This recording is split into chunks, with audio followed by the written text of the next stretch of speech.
WTOP.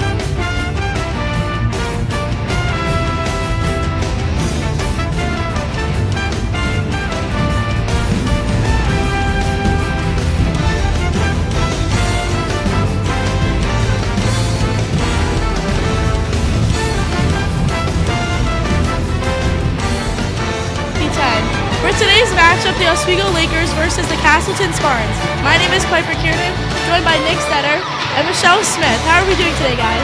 I'm feeling great, Piper. I was up here with Cole and Logan yesterday for the same exact matchup, and it was a nightmare before Christmas for the Lakers. They're looking to maybe have a different outcome tonight against Castleton. I'm feeling great, Piper. Thank you. I hope that it's not quite as spooky up here for some Saturday hockey, but I'm happy to be back on the perch for some SUNY conference hockey once again. And let's get into this pregame show. Last night we saw these two teams go against each other. Castleton winning 3-0. With that, what do we think is in store for this game? I think that Oswego are a bit angry with that result. They really want to fight back against it. They had a lot of defensive miscues, a lot. Pucks were going everywhere, slipping, sliding, and I think really they're going to just kind of get the fundamentals down this game and show Castleton that they're coming to play this time. It's not going to be 3-0 for them, in my opinion. I agree with you, Nick. I think that Oswego is going to be coming back with a vengeance tonight in the Dev, but I think that Castleton's going to be ready. They know that Oswego wants to beat them after that blowout last night, and Castleton is ready for it. They're ready for what Oswego is going to bring to the plate tonight. I agree. I do think Castleton is ready for what Oswego has in store. And last night, obviously, as we said, was a tough matchup. So much head-to-head, slipping and sliding. What did you guys think of last night's matchup itself? I think it showed that Castleton are a very competitive team in their new conference, the LEC, just new this year. And I think that it shows Oswego that they got a lot of work to do, all right? 12 new freshmen on the squad, a lot of graduations last year, too. And I think it has to do with just getting your team together. There's going to be a little bit of growing pains, but you got to get used to each other. I agree. I think that it was a very uncharacteristic SUNY Oswego team last night. I think the Lakers were losing control in the neutral zone, and that's kind of where they were losing it. I think that they can clean it up in the neutral zone and keep on top of their defense, like you said, Nick, that they can clean it up and take home a win tonight in the Dev. I will say there was a few good things from both sides, both teams, but we'll definitely get into last night's matchup a little bit later. And tonight will be this team's 15th matchup. Castleton scoring their 4th win against the Lakers last night. Nick, talk us through the last time these teams have played each other. Well, they played before yesterday. They played November 2nd, 2019 against Oswego. Oswego took that game 3-2. And I think that going back even farther, we had a couple games. Oswego have won 10 out of the 14 matchups they've played, and Castleton have the most recent win as of yesterday as well. Yeah, I also think it's very interesting to note that since the last time Oswego played Castleton, which was in 2019, the last time before last night that Oswego lost to Castleton was on October 31st, 2015, exactly 10 years before last night's matchup. I think that's some universal Halloween voodoo going on. And Castleton's longest win streak was 2. Do you guys think about maybe they're on their way to get their 3rd today, kind of catch up to the Lakers where their longest streak was 5? I think that they're looking really good. They were looking phenomenal on the ice last night. Goaltending, defense, counterattacking. I think that it's very possible to get that win streak going. They're not to play around with this season. I think they're playing a phenomenal game over there at Castleton, and we'll see what happens in today's matchup as well. Yeah, Nick said it all. I think it may be luck of the draw tonight if Oswego is able to clean it up between last night and this morning. But I have high hopes for both teams to play a lot better than yesterday. Beautifully said, Michelle. And that is going to do it for now. When we come back, we will hear a bit from the defensive captain, Badamain.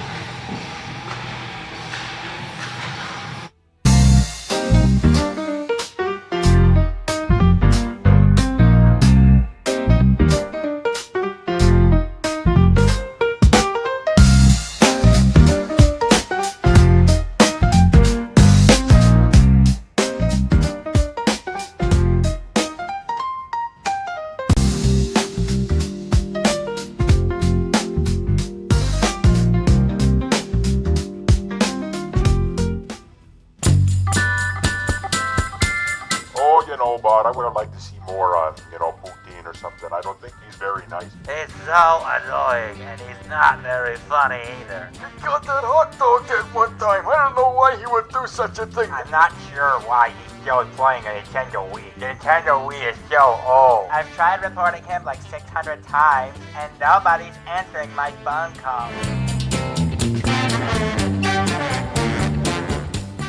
Welcome back to the DK experience.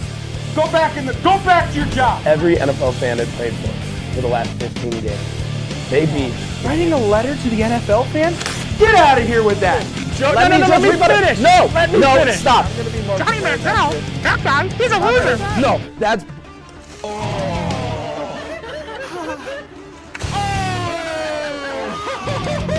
Watch the DK experience.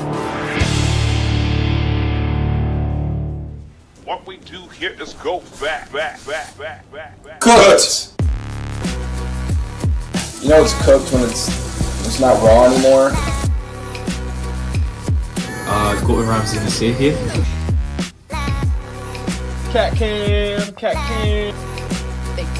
Because Kenny pulled a picture of him. Yeah. Welcome back to the Deborah F. Stanley Arena live from WTOP. Our very own Chris DeLuca took the time to talk to Captain Van Dam to get her thoughts on this and on the team this year.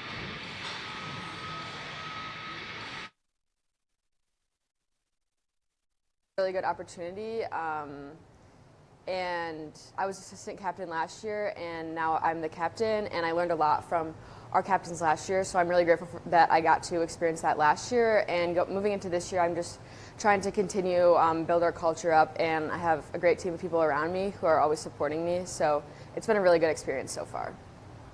Yeah, there's a little bit of pressure because obviously I want to keep performing in the way that we did last year, but I do feel like supported, so I don't think there's a lot of like negative pressure. It's more just like positive, like working towards a goal type of pressure. Yeah, for sure. I think all of us returners are just trying to emphasize the culture. A lot of our success last year came from our really positive culture, so that's something that we've been emphasizing to them, being a positive influence, like showing up, working hard. And then with the on-the-ice stuff, I think to get everyone up to speed, it's been a group effort, but you know, we're a young team. That doesn't need to necessarily mean that we're like an inexperienced team, and we have the same goals. So I think, you know, working towards that to get those points across has been a really big factor moving into the season. And that was so nicely put with that. And leadership, as she talked about, is such a big thing. And when it comes to teams like this, especially when it comes to teams like this, Nick, what have you seen so far with leaders and when it comes to Lakers? Well, as I said before, they have a very new team. It's a lot of new freshmen coming in, a lot of seniors graduating, as I said before.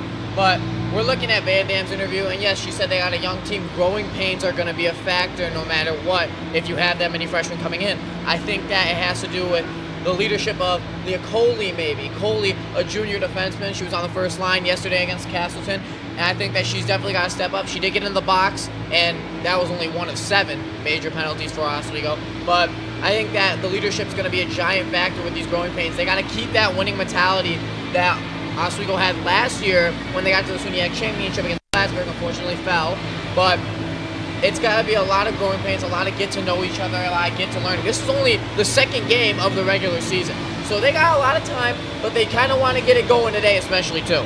Yeah, and we saw this last year with the men's team taking, I believe, 17 freshmen last year, and they did wonders with it. They went really far. Pretty sure they won. Yeah. The SUNY championship. Yeah.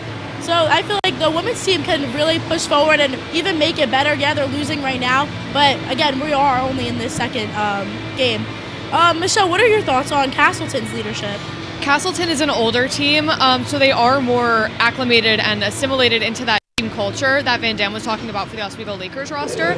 Majority of the roster for Castleton is upperclassmen, juniors, and seniors. 13 juniors and seniors on that roster out of 26 roster players. All 3 of last night's goals from Castleton were scored by seniors. We had Meg Aiken, Mua Carlson and Ellie Schleibner, assisted by Olivia Carter, Madison Jorgensen, and Mua Carlson, who are all, again, juniors and seniors. So they are leading by example for their team. I'm sure that we'll see more of the underclassmen in this matchup kind of fighting to get their names on the score sheets as well, because it was very heavily dominated by those older players who are more familiar with the team. But I'm excited to see what the younger players bring tonight after such good leadership last night by the seniors.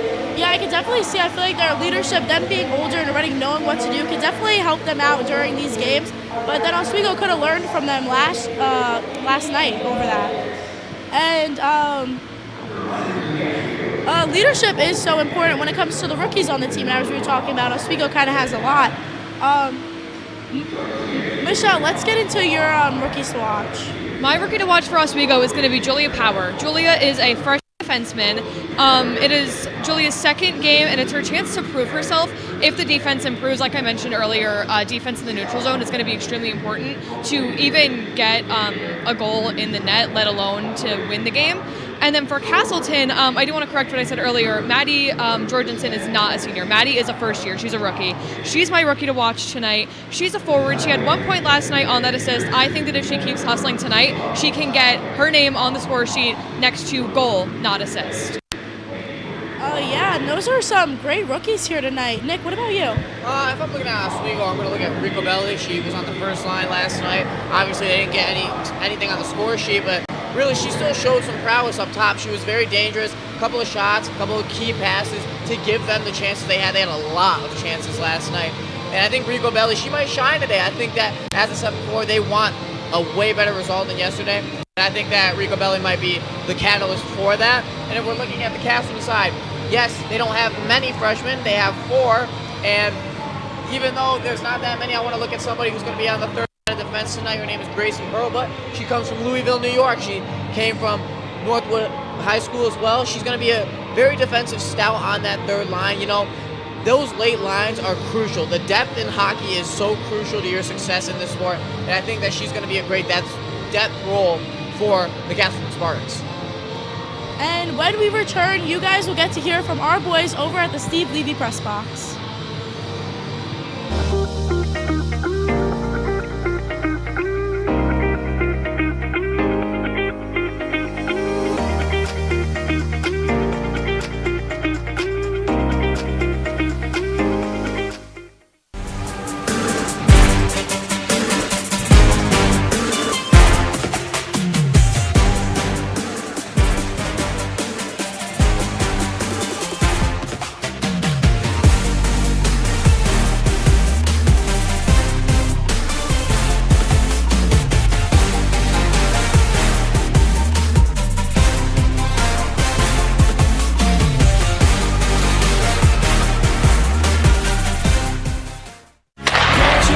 If it's hockey, It's what they score! it's on Hockey Talk.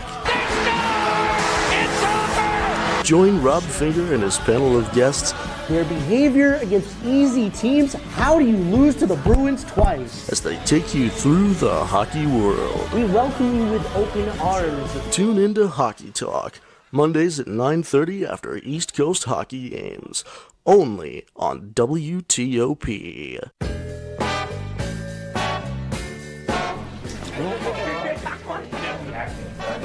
Oh boy!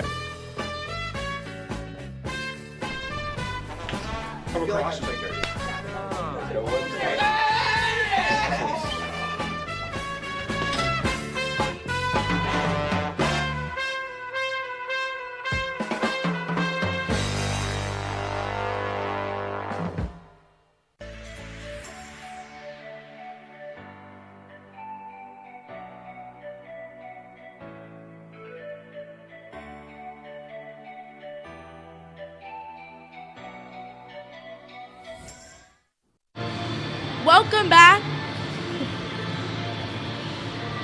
Okay, welcome back for this pre-game show at the Deborah F. Stanley Arena, live on WTOP. It is time for my personal favorite segment, Players to Watch and Picks to Win.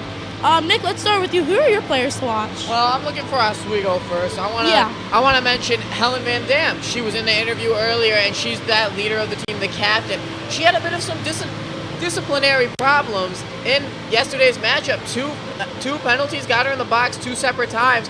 I think she's going to be a player to watch on improvement. You know, it wasn't the best showing in the world from her last night, and I think that she really needs to hone her own skill, and she knows what she can do on that ice, and I think she's going to be detrimental to the success of the SUNY Oswego Lakers tonight against the Spartans. Michelle, who are your players? Who's your player to watch for the Oswego team? My player to watch for Oswego tonight is Megan Smith. Megan had 3 shots last night with no payoff, as we can see in that 3-0 scoreboard. I think that she's going to be back with that vengeance that I mentioned earlier, especially since she had so many shots on goal. She led the team in shots on goal, so I think she's really going to be pushing and striving to get at least one on the score sheet tonight. I have to agree with you. I think she is definitely a great player for the Oswego team. Now, Nick, who's your player to watch for the Castleton? For Castleton, she scored last night on a one-on-one breakaway. It was phenomenal. Mua Carlson, she's got 25 goals in her career and 1 goal in the regular season now from that game. She was all over the place. At one point, she went through at least 4 women on that ice. And Mua Carlson, phenomenal player, coming from Stockholm, Sweden, as I mentioned last night as well. She's going to be the definition of a player tonight. I have to agree. I think she was very crucial last night towards last night's game. She did a lot for the team. Michelle, who's your player to watch for Castleton? My player to watch is Gianna McCusker. She is the goalie for Castleton. My eyes are going to be trained right on her crease. Gianna blocked 38 shots last night from Oswego, and I think that we should be keeping our eye out for McCusker as a hungry Oswego team starts firing pucks into her net. She's going to be, I think, standing on her head a little bit tonight to block shots. I think it's going to be more than 38 shots on goal towards McCusker, and she's going to work extra hard tonight. Yeah, those are awesome, phenomenal, great players, all 4. What are your guys' keys to the game for Oswego? My keys to the game for Oswego are play a clean game. You need to play clean. 7-2 penalties yesterday against Castleton, and that's honestly what led them to the loss. I think if they play a way cleaner game, maybe 2 penalties, all right, maybe 1, maybe 2.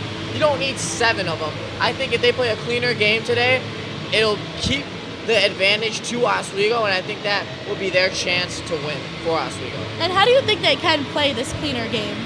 Say that one more time, sorry. How do you think they can play a cleaner game? I think they can play a cleaner game. A lot of emotions flared last night. I think that really the score being 2-0, 1-0, 3-0 got to their heads too much. And you saw them, unnecessary hits, unnecessary hooking. And I think that just the emotions need to stay in check for this game for the Lakers. I will say there was definitely a lot of unnecessary stuff going on last night. We saw a bunch of players down. Michelle, what are your keys to the game? Keys to the game, yes. My keys to the game, it's going to be that neutral zone that I keep talking about. If the Lakers can stay focused up and locked in when they're switching through the neutral zone, when they're taking their shifts, I think that they're going to keep on top of Castleton tonight. The Spartans are a strong team. They were able to maintain that control in the neutral zone when Oswego really could have been taking back that puck into their own possession. And then to Nick's point as well, the penalties were egregious last night. 14 penalty minutes served. There were 2 players who had 2 penalties each. So that's a complete waste of time for some of these women to be sitting in the box for that long. 14 minutes worth of penalty time served. That is almost an entire period that they had Lakers sitting in the box. I don't think that can happen again tonight if they want to come close to winning. No. And I think, honestly, that the penalties, they have to be cleaned up too, but also the defensive miscues, as I mentioned before. It's also just really bad. This slipping and sliding last night, you would have thought it was water out there. Nice. And I think that they really need to clean that up. Also, just stay on their feet. That's what I think. And what would you guys say? What do you think Oswego needs to do to score their first point? I think, honestly, they took a lot of shots last night. They took about 40-something shots last night. I can't remember the exact number off the top of my head. I think that really they just got to find. They kept doing a lot of. They wanted to do a lot of hockey-esque goals, the most famous goals. You know, you hit it off a player right into the back of the net. But I think really the shots from the side, just a little slap shot maybe, that would help them a lot more because the goalie sees it coming. She was phenomenal last night. I think she sees that coming, and I think that's going to lead a lot more saves if they continue to do that, because film studies are the most beautiful thing for a hockey player ever. And I think they're going to look at those plays consistently coming into this game. And now for my last part of our personal segment, picks to the game. Michelle, what is your pick for tonight? My pick, I think it's going to be 4-3 Oswego and a surprise comeback. Okay, and Nick, you had a terrible pick. So let's hope today's pick is better. It wasn't great, I'll say that much. I thought it was going to be a little all Oswego, but I think that they're going to be hungry. I don't think they're going to pull out the results. So, though, Castleton played a great game, and I think they're going to come into this game with momentum. I'm going to say 3-2 to Castleton tonight, and I think that Moore Carlson will definitely get on the score sheet again. I hope for you that you're more accurate because last night was embarrassing. But I'm going to have to agree with Michelle that Oswego is going to win, but I think it's going to be 2-1 Oswego. Now, Nick, who are your last season leaders? They had a lot of players last year for the Oswego Lakers specifically. Mac Hall was phenomenal. I think she had 33 points on the year. Leading scorer was an absolute unit on that ice. But also I want to talk about Lexi Levy, who I guarantee you they're missing right now too. Yeah, I think they definitely are. But we're going to send it right here to break. See you guys in a few. When you look at the number of disasters in the U.S., chances are every area will deal with some kind of emergency in the next decade. And between school, sports, and social lives, chances are you won't be with your kids when it happens. Will they know what to do? Ready.gov/kids has the educational tools and information to make the conversation easy. When the time comes, chances are they'll feel prepared, not scared. So talk with your family today.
I had to eat a raw egg on Chris's dormitory floor.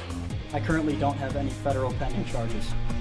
You know what you never did? You never walked to Walmart, Chris. That's my co-host. This is for making me eat roast Pop-Tarts.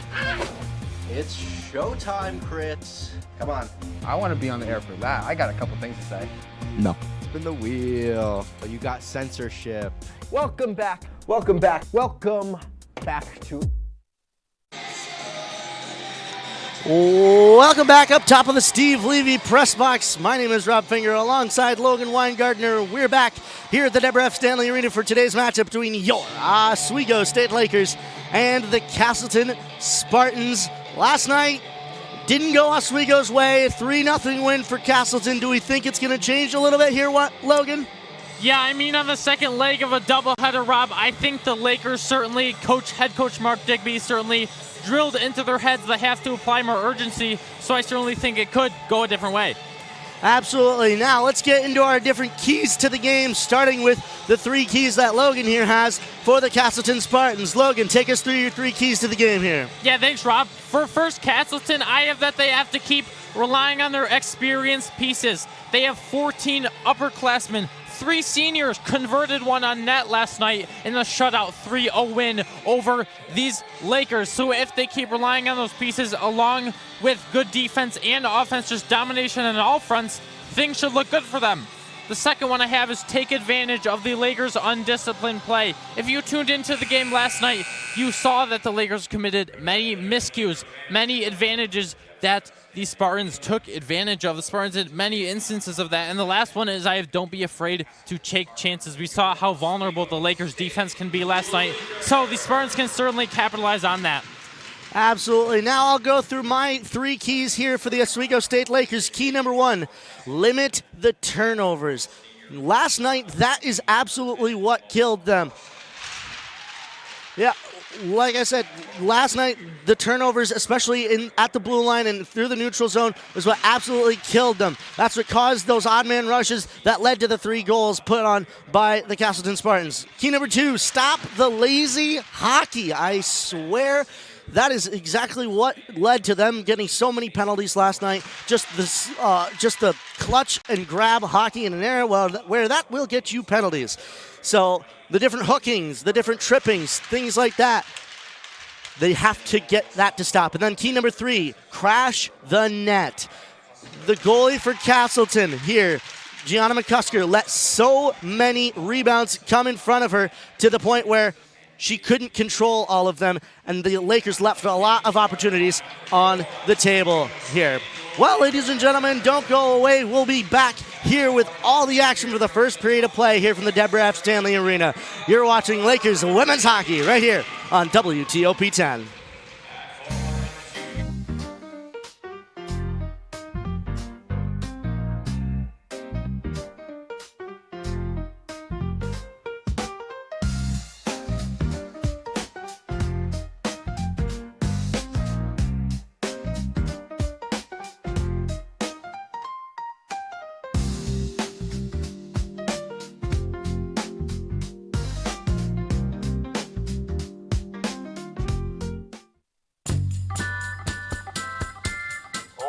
But I would have liked to see more on, Putin or something. I don't think he's very nice. He's so annoying, and he's not very funny either. He got that hot dog at one time. I don't know why he would do such a thing. I'm not sure why he's still playing a Nintendo Wii. The Nintendo Wii is so old. I've tried reporting him like 600 times, and nobody's answering my phone calls. Welcome back to the DK experience. Go back to your job. Every NFL fan I've played for the last 15 games. They beat. Writing a letter to the NFL fans? Get out of here with that. Let me finish. No, Finish. Stop. Johnny Manziel, that guy, he's a loser. No, that's.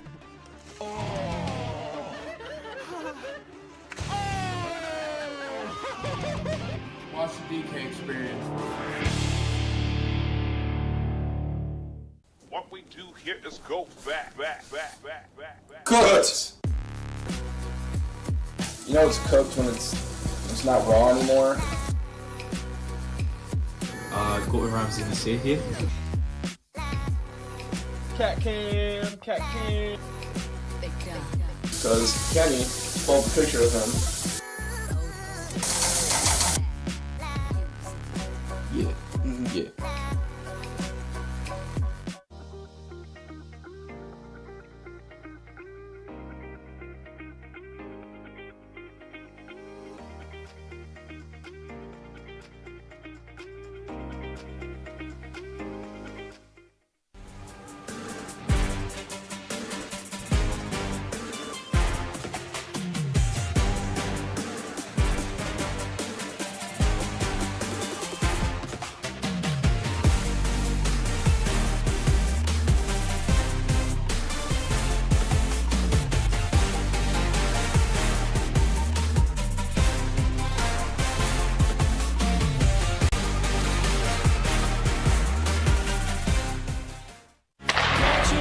If it's hockey, It's what they score! it's on Hockey Talk. Join Rob Finger and his panel of guests Their behavior against easy teams, how do you lose to the Bruins twice? as they take you through the hockey world. We welcome you with open arms. Tune into Hockey Talk, Mondays at 9:30 after East Coast hockey games, only on WTOP.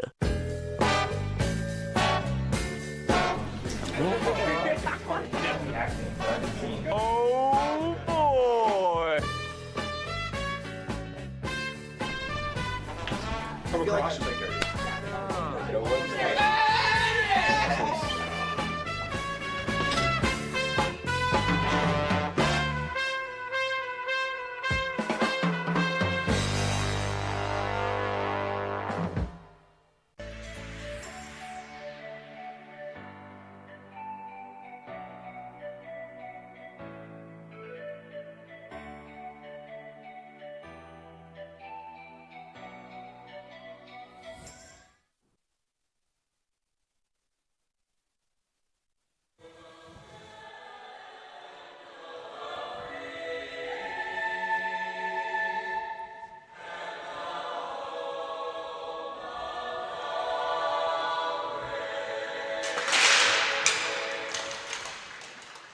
And with that, another exciting edition of Oswego Lakers women's hockey will commence here at the Deborah F. Stanley Arena. Welcome back up top of the Steve Levy press box. My name is Rob Finger alongside Logan Weingartner, and we're here for today's matchup between those Oswego State Lakers and the Castleton Spartans, the second of a doubleheader that did not exactly go the way of the Lakers last night here, Logan. Yeah, Lakers put on a rather poor display of defense. The Spartans clinched that first goal in the first period, and then, as I said in the pre-show, that undisciplined play of the Lakers just led to the Spartans getting more and more chances on net, being able to capitalize, and the Lakers were not able to neutralize the fast-paced Spartan attack. Yeah, and you see the reaction here from Mark Digby as they've essentially thrown their lines in a blender. The first line now, Alex O'Brien, Megan Smith, and Lauren Ricabelli. The one starting, though, is going to be the second line. Liliana Ficcaro, Erica Parenti, and Jenna Majewski, the ones getting the nod for the first start here for this game. Referees making sure both goaltenders are ready. One's ready on the Castleton end. One's ready on the Lakers end. The timekeepers are ready. We're ready up here in the box. And we are underway here at the Deborah F. Stanley Arena as the Lakers win that one forward off the faceoff. But getting it quickly up the near side are the Castleton Spartans. Parenti down the board. She'll go deeper into the Lakers end, being forced that way, though, by Maura Carlson.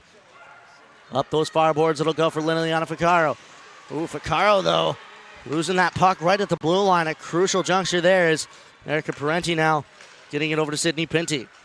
Pinty now across for Leah Coley. Majewski over the blue line into the zone. Looking to generate some offense here. A quick shot towards the crease there. Just did not get the redirection that it probably should have. As Castleton will get it back into the near corner. Alex O'Brien fighting for it, but it squirts out over towards Michaela Brightman. Up the board she comes. Van Dam poking it through. Here comes Lauren Ricabelli for the Lakers. Ricabelli shot, blocked it away. Alexander O'Brien tried to elbow that one in, but Gianna McCusker was a little bit too close on the pushover. She's able to make the save. Yeah, McCusker already making her presence known in net. We saw her put on an absolutely wonderful showing in the first leg of this doubleheader last night against the Lakers. She had 38 saves in a clean sheet against this Oswego team. Alex O'Brien working it around. Back to Lauren Ricabelli. Ricabelli, ooh, gets a little bit taken down there in the corner. She's able to get up, though, and repossess. Ricabelli forced to circle there by Megan Culp. Here's O'Brien trying to get it to the center. Squirts over towards the near boards. Megan Smith looking to poke it away from Rainey Lay. Round below the goal line it'll go. Morgan Arscott up those far boards. Solana Zizzo able to send it back below the goal line. Two Lakers will go to change. And we'll get some fresh bet legs on the ice. Katie Demers below the goal line for Rainey Lay once more. Over now for Morgan Arscott. Ooh, gets put into the boards there by Natalie Lawns. And it goes back into the Lakers' end. Lawns now with the puck. Through center ice. Hands it off to Demers. Demers. Lawns. Oh, the pass does not connect. It'll go over to the boards. And Castleton will break it out. Ellie Schliebner. Quick shot into the zone. DeVivo puts it in the corner. Demers. All the way up now towards Natalie Lawns. Just goes past her stick, though. Angie Palmer will hand it over to Chevy Irizarry. Off the boards it'll go. Lawns again. Dumping it in. She'll go for a change. Following that one, Georgia Cunliffe as it goes into the near corner. Castleton. Up the boards it'll go all the way into the neutral zone. Here comes Moa Carlson. Carlson into the zone. Oh, tried to get it off the back of Mia DeVivo. Did not quite work at that juncture. Julia Power, though. Now for Brittany Iverson. Iverson dumping it in. Below the goal line she'll go. Fighting with Olivia Carter. Hitting the deck in the process. As Castleton will put it back into the corner. Iverson now over towards Fiona Sirens.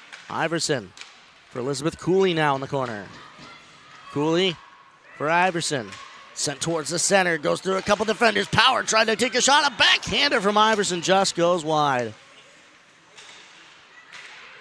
Iverson towards Elizabeth Cooley. Ooh, both of them get sent down in the corner here. Cooley chasing after it as it goes up the boards. Madeline Corrigan looking to keep it out.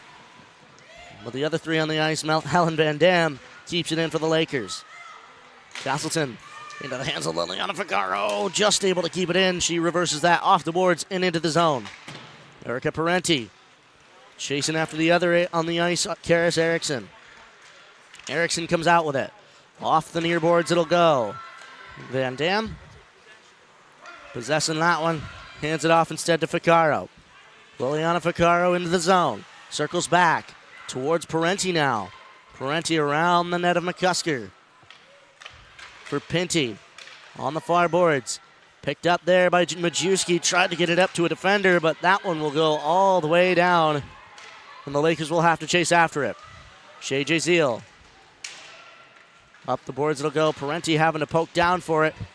As keeping that in with a foot momentarily was Morgan Arscott. But here comes Lily Figaro. Figaro shot blocked away by Rainey Lay.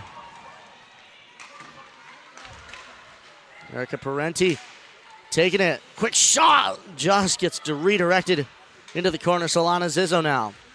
Zizzo for Majewski. Majewski sending it back towards Zizzo, who got her stick thrown up into the air here. As a couple sticks have been flying so far. Majewski for Shea Jaziel. Alexandra O'Brien fighting for it with Erica Parenti. Kept in the zone. Shea Jaziel over towards O'Brien, but it gets stolen away by Amanda Vaughn. Here comes Castleton the other way. Looking to dump it in, they do. Solana Zizzo making a move around number 4, Meg Aiken. As, she puts her shoulder into Moa Carlson, and the both of them hit the deck. Zizzo back up on her feet. Looking for an outlet. Tried to find Lauren Riccobelli. She tried to power through, though. But here comes Castleton right towards the center. It'll go through her legs to the corner. O'Brien. Now for Angie Palmer. Quick shot. Just goes wide of the net. As it gets out off the glass, it'll go all the way through the neutral zone. Here comes Megan Smith. Smith working around. Shot. Gloved up by Gianna McCusker.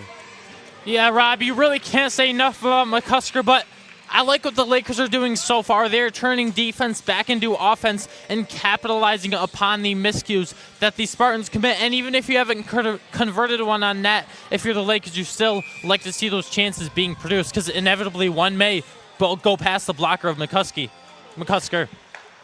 14:02 left to go in period number 1. Demirs shot. Blocked away. Rebound is there, though. They tried to capitalize on it. Telly Patrick will send it back below the goal line for Lawns. Round into the corner. Castleton setting it up the boards. Patrick with a shot. Turned away, though, by the stick of Olivia Carter into the corner. Mesa Ford up the boards. Castleton just trying to take it through that neutral zone. The Lakers deny. Sent now up for Katie Demirs. Moa Carlson. Now through the defenders. All the way down it'll go. Leah Coley having to chase it. Coley up now for Georgia Cunliffe. Cunliffe for Power. Julia Power over the red line. She'll dump it. Lakers go for a change. Castleton will regroup. Rainey Lay up for Amanda Vaughn. Cooley was just able to tip it with her stick. Just breaking it up momentarily, but here comes Castleton. A good stick there by Leah Coley. Sends that puck deep into the zone and breaks up what would have been a very, very dangerous 2-on-0. Brittany Iverson now towards Fiona Sirens. It'll go back into the Lakers' end. Sirens, just got it on her stick as Iverson's the one going to grab it off those near boards. All the way in towards DeVivo. And she will choose to get that one as number 6, Maddie Jorgensen, giving a little bit of a snow show to Mia DeVivo, and Sydney Pinty did not quite like that. Yeah, Rob, defense is the name of the game so far, and as we just saw in that last play, a lot of physicality had in this game, but that's what Lakers want. They need to apply more urgency. They need to apply more aggressiveness if they want to take down the Spartans team. Castleton sends a slow one in. DeVivo will turn it away. Into the corner it'll go. Towards the center now. Just goes through a couple sticks. Castleton up towards the top. Sent back around behind the net of DeVivo. Ooh, Iverson and a couple players there colliding below the goal line. Iverson still fighting for it as it's Sydney Pinty who comes out. Pinty for Sierens. Fiona Sierens. Ooh, just up the boards. Sierens still fighting for it. As here comes Castleton the other way. Down below the goal line, Sydney Pinty. Up for Majewski. Majewski getting it now for Erica Parenti. Parenti below the goal line. Off the boards it'll go for Castleton. Down below the goal line. Off the boards, up and out of the zone it goes as Castleton able to get it out on a breakout once more as the Lakers look to regroup. Neutral zone regroup after neutral zone regroup here as it gets sent back into the Lakers' end. Jay Seal. Up the boards it'll go for Majewski who tips it out. Erica Parenti now trying to fight for it. Mesa Ford. Off the near boards. Van Dam up the boards for Parenti. Parenti taking it back into the Lakers' end, just looking for a little bit more space. Finds Jay Seal, who tries to find Ficaro, gets it off her stick, and that one will go all the way down as Ficaro tried to get her stick onto that one just to prevent the icing, but did not quite do so. So we'll go back into the Lakers' end.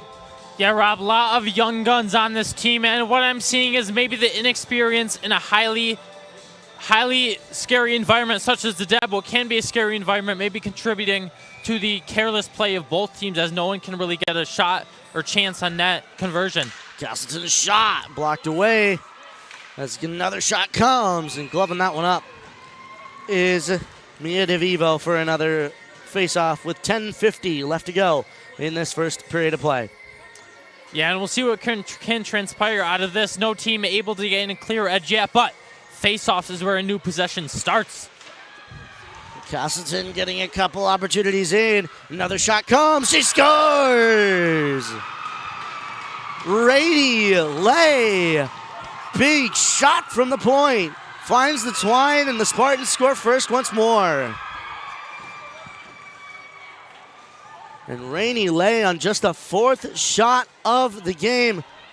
As we get back towards it, the replay just getting that one squirting past Mia DeVivo. And what a play that was. And just off that face-off, like you were mentioning, Logan, it worked for Castleton well. Yeah, they delivered on exactly what I said. They started that possession, just asserted their dominance right away, barely into the new possession. And for Rainey Lay, that is just her second goal of her career last season. She put one on net, so she's having more of a role in this offense early on in this new season. Tilly Petherick having to chase after it, just did not have the wheels like Gracie Hurlbut did. Now down into the Castleton end. Taylor Adams off the boards for Ellie Schliebner. Zizzo trying to keep that one in with a stick, but here comes Moa Carlson. Carlson had a goal yesterday. She'll probably want to add on to that. But the Lakers able to take it back the other way. Over towards their bench. Grace Hurlbut. Ricabelli able to steal it. Ricabelli, O'Brien losing that with 9:55 left to go in the first. As here comes Castleton once more. Off the linesman. As here comes Castleton once more. Megan Culp up the boards. Stolen away though. Here comes Georgia Cunliffe through center ice. Over the blue line. Waits for a couple more members of her team, but just runs out of a little time. She'll send it into the corner. Natalie Lawn's having to chase it. Up the boards it'll go for McNeil. Now for Castleton, Annika Nelson. Off the boards it'll go. Sydney Pinty now grabbing it. Back towards Pinty off of Coley's stick. And here comes Demers now into the Castleton end. Demers in the corner alone. Tried to get the pass out, but Karis Erickson was just able to get in on time. Maddie Corrigan over to the far side. Demers picks it up. Still in the zone, though, for the Lakers. Off the boards, it'll go all the way down over the red line. Helen Van Dam picking that one up, circling around the linesman and sending it back the other way. Castleton, though, sending it back into the neutral zone. Castleton getting it down towards Van Dam once more. She'll find Cooley on the near side. Elizabeth Cooley over the blue line. Looking to make a play, sends it right in. Tried to get a rebound off the pad, but able to scoop that one up is Gianna McCusker. Yeah, Lakers not really able to get much of anything going. The Spartans really applying such an intimidating and aggressive defense. They are intercepting the Lakers a lot, and the Lakers just committing errant passes and sometimes just careless plays that result in costly turnovers. Lakers just trying to get any shot they can off of that face-off, but it'll go out of their end. Oh, and Jazeel putting one on. I believe that was number 4, Meg Aiken. And, ooh, Aiken struggling to get up here on the near side, and Jazeel will go to the box. Yeah, Meg Aiken still laying on the ground. We'll see about getting some of the Lakers medical staff out onto the ice. Yeah, very unfortunate what's happening right now. It's been a physical game so far. It's going to continue to be. And Shea Jazeel taking her spot in the box here is, once again, the medical staff looking over Meg Aiken, and it appears she'll get up onto her own feet, and she will get off the ice under her own power here. And she'll head over towards that Castleton bench, assisted by some of her teammates. Yeah, she's such an impactful piece to this team, such a significant piece to the puzzle. She scored the first goal of the game for the Spartans last night with just 9 minutes in. And the team is already replicating that early dominance as they just put one through net, Rob. Absolutely, and the hit that you saw just there, Jazeel just laying the shoulder into her here as Karis Erickson will come out for the power play, the first power play of the game here. Quick shot, gloved up by Mia DeVivo, only knocking about 5 seconds off of that 2-minute penalty. Yeah, and we know what sophomore Mia DeVivo can do. She played for the Junior Blues, so we know how good she is. She can transfer that game into here. It's just a matter of if the Lakers' whole team defense can keep up. One back by Castleton. Quick shot, oh, blocked away by the stick of Erica Parenti. As now Karis Erickson sending it to the far side. Parenti up and out of the zone. The penalty, 2 minutes for body checking. Is now Demirs over towards the near side here is now Michaela Brightman. Sending it all the way down below the goal line. It'll go. And that one will be icing, sending it all the way back into the Castleton end with 7:42 left to go in this first period of play.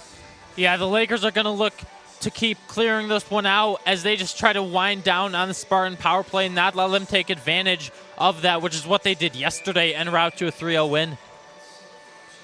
Face off to the right of Gianna McCusker. One back by the Lakers. Power. Rimming it all the way around for Elizabeth Cooley in that near corner, but the puck decides to hop over Cooley's stick right as she just wanted to grab that one, but Cooley will try and get it back on her stick. Cooley off those near boards all the way down. It'll go. Megan Smith chasing after it. Olivia Carter for Megan Smith. Sent back around. Smith under pressure, forechecking quite a bit here on this penalty kill for the Lakers. Down the boards it'll go. Julia Power able to poke it through. Elizabeth Cooley now over towards Georgia Cunliffe, who picks it up. Spartans towards the near boards. Into the hands of Tilly Pethrick. Pethrick for Power. Power off the near boards. Now for Cunliffe in the corner. 28 seconds to go in the penalty. 6:41 left to go in the first. Around the boards it'll go for Castleton. Natalie Lawns. Stolen away by Moa Carlson. Here they come the other way. Tilly Pethrick. Off the glass all the way down. 6:20 now left to go in the first period. Olivia Carter. Castleton getting to break out. Ooh, Siren's able to come off the bench and break up that breakout. What a play there. As Sydney Pinty able to grab it in center ice. Valentine now up for Iverson. Iverson. Off the boards it'll go. Brittany Iverson around the circles. Sydney Pinty sends it down for Cooley. Cooley, quick shot. Turned away by the pad. As the Lakers get possession of it once more. Sydney Pinty, ooh, dangerously close to that blue line. There's Van Dam now getting it down for Iverson. Up the boards. Able to grab that is Morgan Arscott.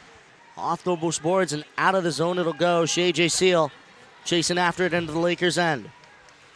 J. Seal now for Sydney Pinty. Pinty looking over. Gets that to Fiona Sierens. Now Jenna Majewski. Majewski into the zone. Oh, just couldn't get it. Rolled off the tip of her stick. That would have been a huge opportunity. Solana Zizzo for Sierens. Sent right in. Majewski was wide open on that far side, but Sierens just could not connect that pass to her. Solana Zizzo being forced back into the Lakers' end. She's got to protect that one. Goes for a trip, though. Zizzo sending it back down the other way. Erica Parenti. Now back for Shea Jazeel. Majewski up the ice. Into the corner. Ooh, and a big collision there. As here come the Lakers back up towards the blue line. Vaccaro for Zizzo. Zizzo shot. Oh, the rebound was there. Couldn't quite get there, though. Meg Aiken. Ooh, into the hands of Vaccaro. Vaccaro. Backhander. Turned away by the pad of McCusker. Castleton able to get it long out of the zone. 4:08 left to go in this first period. As we will get a whistle for an icing in the first whistle that we've had in just about a couple minutes here. Yeah, Rob, both defense and physicality seem to keep headlining this game. The Lakers are getting chances. They have 13 shots with exactly 9 of those coming on net. But from my viewpoint, as I've seen the shots, they just seemingly don't have enough juice on them to get past the goalie. They just go right into the blocker of McCusker. Lakers not able to keep it in the zone. Tilly Pethrick now for Alex O'Brien. Ricabelli able to get it in. Lauren Ricabelli below the goal line sends it right towards the center, but right onto the stick of Taylor Adams. She's able to get that one out with speed. Julia Power for Tilly Pethrick. Now over towards Megan Smith. A little bit of a miscommunication between her and Ricabelli. Megan Smith able to dump it in, though. Alex O'Brien chasing after it. Off her skate it'll go. Castleton sending it into the corner for Gracie Hurlbut. Hurlbut. Down it'll go over towards Leah Coley, but into the hands of Amanda Vaughn. Vaughn below the goal line. O'Brien and Coley trying to extract that for the Lakers, and they do. Little touch and go. Here comes Leah Coley over the blue line. Looking over her options. She'll choose to rim it around below the goal line, but just loses it momentarily. Coley towards the center, but no Lakers are there to put anything on. Georgia Cunliffe keeps it in. Only for a moment, though, as here comes Annika Nelson over towards the far side as it goes back towards this near board. Natalie Lawns. Lawns into the zone. Deeks, shot, blocked away by Gianna McCusker. And here comes Taylor Adams for the Spartans once more. Off the boards. Sent back the other way by Van Dam. Helen Van Dam. Now for Shea J. Seal. Lawns dumps it in, goes for a change. Chasing after it is Casey Demers. Demers up for Castleton. Sent back over towards that far side. Castleton once more as Helen Van Dam. Back off the boards into the hands of Gracie Hurlbut. Across. Moa Carlson. Sent around. Into the near corner. Helen Van Dam. Off the boards. Cooley. Back the other way. As Castleton down below the goal line. Helen Van Dam. Castleton sending it towards the center. Big shot. Turned away by traffic. As getting it back, though, is Morgan Arscott. Arscott off the backboards. Annika Nelson picking it up. Ooh, looked to be stolen away, though, by Natalie Lawns. The Lakers able to get it out. 1:20 left to go in this first period of play. Shay J. Seal. Elizabeth Cooley. Cooley in. Shot! Save made by Gianna McCusker once more. Yeah, McCusker, just the backbone of this team. I know I've touched on her a lot, but you just cannot understate how important she is. She's translating her dominant performance from last night back into this, on, again, the second leg of this doubleheader with 11 saves already and a clean sheet with no goals allowed, Rob. Face off to the right of that very Gianna McCusker. One back towards the Lakers D, and another shot blocked by Castleton here. There's Erica Parenti getting it back to Tilly Pethrick. Castleton sent right into the body of Parenti. Parenti will take it back up those near boards. Ooh, intercepted though by the Spartans. Meg Aiken sending it back into that far corner. Less than a minute left to go. Off the boards. Into the hands of Parenti once more. Jenna Majewski off the boards. Over towards Ficcaro. Ficcaro not able to get the shot off. Parenti trying to reverse it. As Castleton able to get it out, courtesy of Michaela Brightman. All the way down the river it'll go. And that'll be icing with 23 seconds even left to go in period number 1. Yeah, as you said, with 23 seconds left, we'll have to see if anything else transpires. And in the locker room, Coach Mark Digby is going to want his team to clean up on the unfortunate errors that they've committed. Their own players have crashed into each other. Face off, one back by the Lakers again, but Castleton will grab that one off a turnover. As O'Brien sending it back below the goal line. Castleton, though, sending it up those far boards. Rika Belli. Over towards the center, picking it up, though, is Moore Carlson. Sent over towards the boards. Carter off the boards, and that will do it for period number 1 here at the Deborah F. Stanley Arena. The score after the first 20, 1 for the Castleton Spartans, none for the Oswego State Lakers. The shots on goal, 10, though, for the Lakers, and only 5 for the Spartans. So the Lakers outshooting the Spartans here at a rate of about 2-1 here, Logan. Yeah, they are. The Lakers are getting past the blue line a lot. The Spartans are letting up on defense sometimes. But yet again, they are getting back when it matters in diving to stop that Laker attack. And again, the head of that defense is Gianna McCusker. You cannot say enough about her. She may, if she keeps up the pace she had, she's going to become one of the premier goalies in the Little East Conference.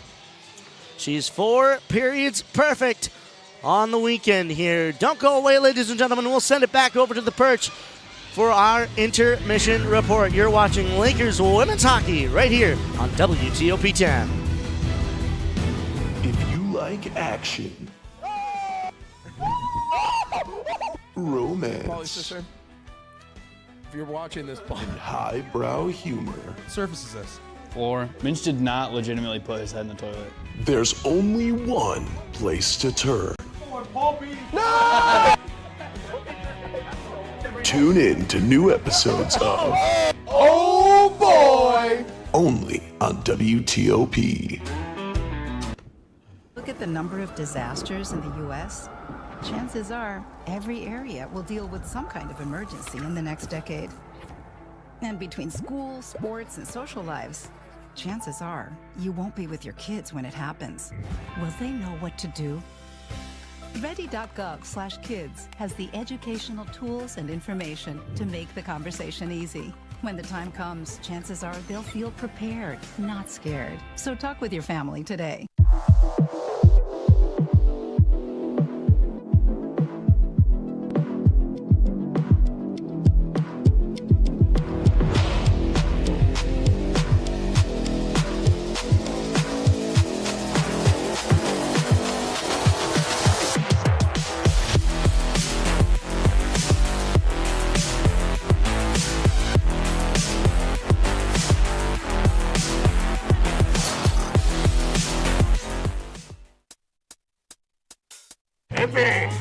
I had to eat a raw egg on Chris's dormitory floor. I currently don't have any federal pending charges. You know what you never did? You never walked to Walmart, Chris. That's my co-host. This is for making me eat roast Pop-Tarts. It's showtime, crits. Come on. I want to be on the air for that. I got a couple things to say. No. Spin the wheel. Oh, you got censorship. Welcome back. Welcome back. Welcome back to. Welcome back to your favorite place to be, the Perch. If you are just joining us, I'm Piper Kiernan, joined by the amazing Nick Setter and the fabulous Michelle Smith. Now, let's start this off with the physicality that has been happening in this game. We saw a lot of it yesterday, and today we just saw Meg Atkins taking a hard hit. Nick, can you take us through that hit? Yeah, giant hit on Aiken from Jassiel. She was just trying to get around her. Aiken was trying to get around Jassiel on that play. The defender said no, and immediately straight into the board. It was a big hit. Aiken looked like she landed on her leg maybe, and I pray we see her again. It was a giant hit though, led to a body checking penalty, and that's an obvious call for any referee there. But big hit. This physicality is just like yesterday. There's been some rough times out there. Pinty too. Pinty gets a little shove after DeVivo got a save too on one of the Castleton players. It's getting heated. Yeah, do you think that heatedness is stemming from yesterday? I would say, yeah. I say they don't want to lose. They're down 1-0, and they really don't want to lose again. You don't want to lose 2 days in a row in any sport, really. And I think that mentality to have, they're going to get angry, but they can't let these emotions flare. 1 penalty is fine. 7 isn't. We need them to calm down if you want to see the Lakers persevere in this matchup. Now, speaking of them being down, Oswego is shooting a lot today. They're looking for the open net, but today we saw a lot of missed opportunities. Michelle, can you bring us past some of their missed opportunities? Yeah, absolutely, Piper. I think that, not to sound like a broken record, shoot the puck every time Michelle says neutral zone, but I do think that there is a battle in the neutral zone that Oswego consistently losing. There were a lot of misconnections. There was one pass that I noted very early in the first. Oswego's number 11 and number 6, and it just slides right past number 6. They just can't seem to connect their sticks. There have been a lot of attempts right in the Castleton crease. You're standing right in front of the goalie, and you still just can't seem to tap it in past them. That really needs to get a little bit tighter, especially in front of that crease, if you want to score goals from that close. But as we saw by Castleton, you can score from far away if you just try. So we need Oswego to start trying. Yeah, I definitely do think, I feel like they are kind of trying. I just think finding that back of that net is getting kind of difficult. I'm not going to lie. I think they're just having a bit of pressure put on them that I don't think that they're used to right now, especially with being such a newer team. And now last year, the Lakers won their first 2 games 2-1, so them still being scoreless this season is a bit of a shock. Nick, what do you think the offense can do to turn this around? Honestly, that was a better showing than yesterday by far, in my personal opinion. I think you just can't mess up those big opportunities, those big chances. I want to talk about Majeski had a massive one in a one-on-one situation, and she just tried to flick it right in that right side, didn't get it. She just whiffed it a little bit. I think those big chances are going to come in this game. They did yesterday, too. Unfortunately, no goals for those Lakers. Castleton did a great job, especially the goaltender. Phenomenal job. But I think that the big chances, you can't afford to mess those up in games like these. And Michelle, do you think that Oswego is staying scoreless is fully on the offense here? I think there is definitely something to do with the offense. I think at this point in a game, you are down, you're up 10 shots to 5 and you're still down a goal. It kind of comes down to everybody. If you're not going to be defending your net as well as you should, then you give the offense less chance to get control of the puck, especially in your offensive zone where they could just whiff it right back into the defensive zone. I definitely do think that it falls slightly onto the offense, but it's the defense as well. If they're not going to get the puck to their forwards, then there's nothing they can do to try to score a goal.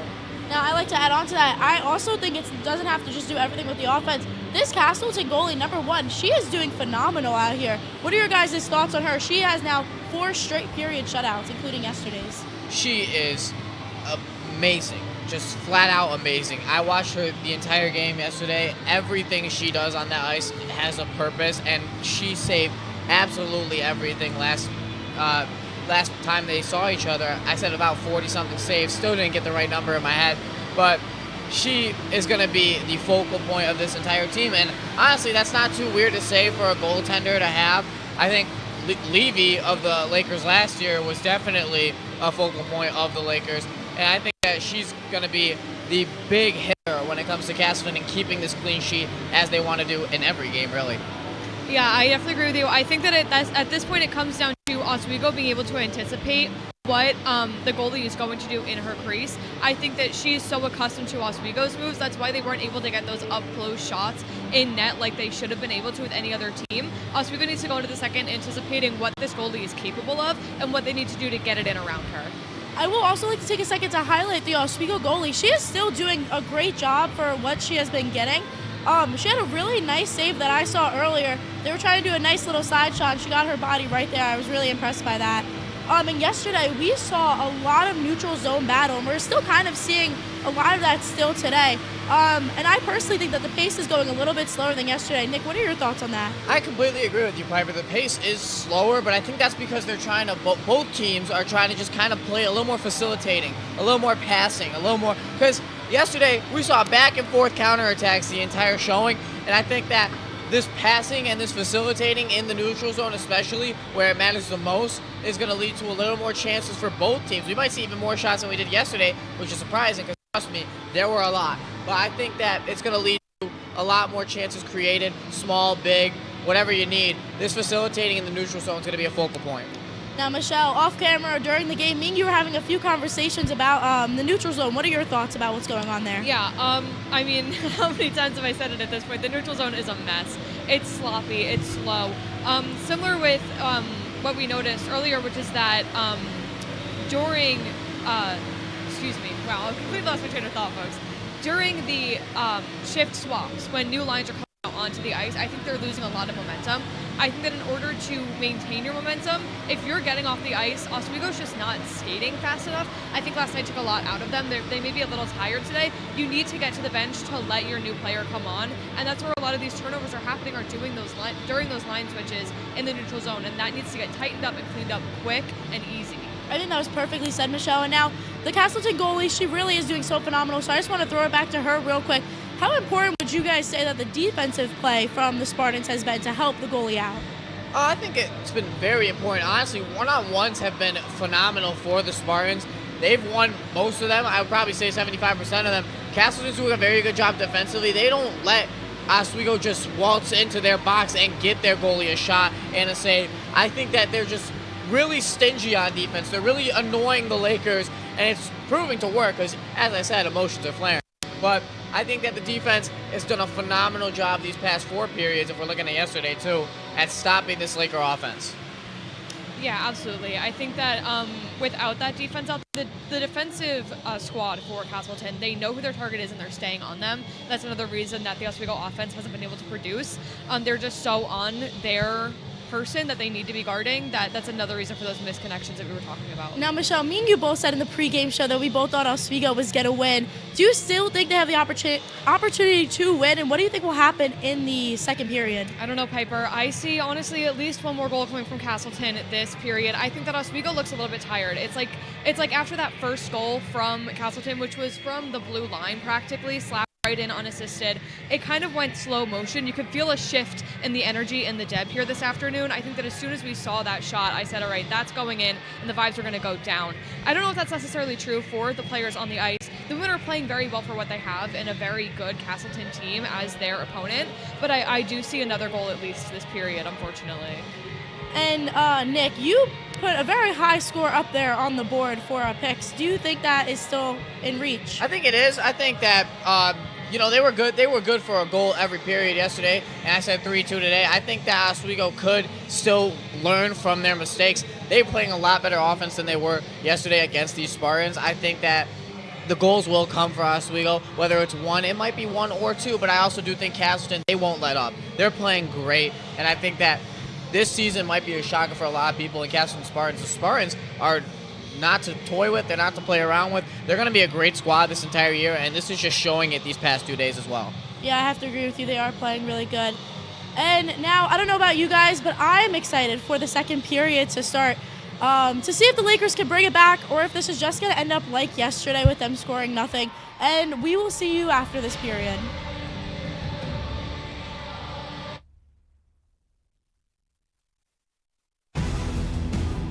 When you look at the number of disasters in the U.S., chances are every area will deal with some kind of emergency in the next decade. And between school, sports, and social lives, chances are you won't be with your kids when it happens. Will they know what to do? Ready.gov/kids has the educational tools and information to make the conversation easy. When the time comes, chances are they'll feel prepared, not scared. So talk with your family today.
I had to eat a raw egg on Chris's dormitory floor.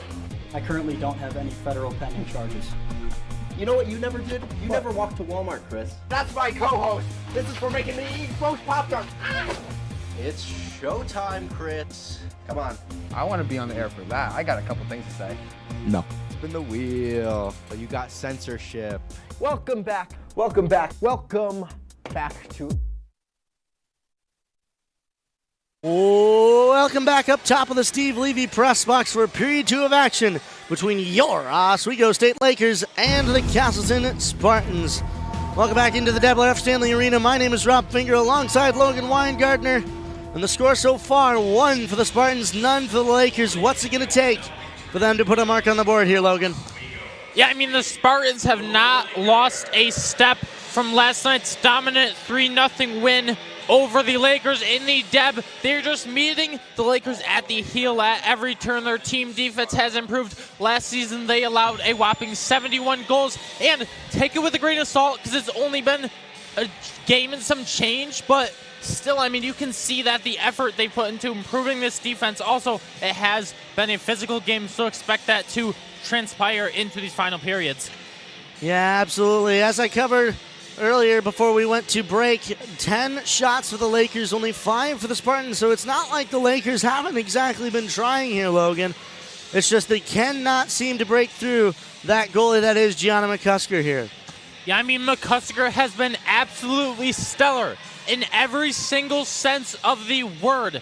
She is just stopping the Lakers at every single turn. She's protecting that net to the best of her abilities. Only a sophomore, so the Spartans are lucky to have her for 2 more years as she pitched her first shutout last night. She is 4 periods perfect in a row so far.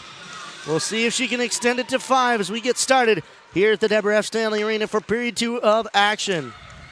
Leah Coley to Liliana Ficaro trying to get that into the zone, but that one will be offsides, and we'll get a neutral zone faceoff right in front of the scorer's table here. Yeah, leading shot taker for the Lakers is sophomore Elizabeth Cooley, who was one of the premier offensive pieces for the team last season, one of the leading goal scorers, but as I keep saying, the whole team, they can't really seem to get much juice on shots, maybe a lack of power. That's not helping them out at all.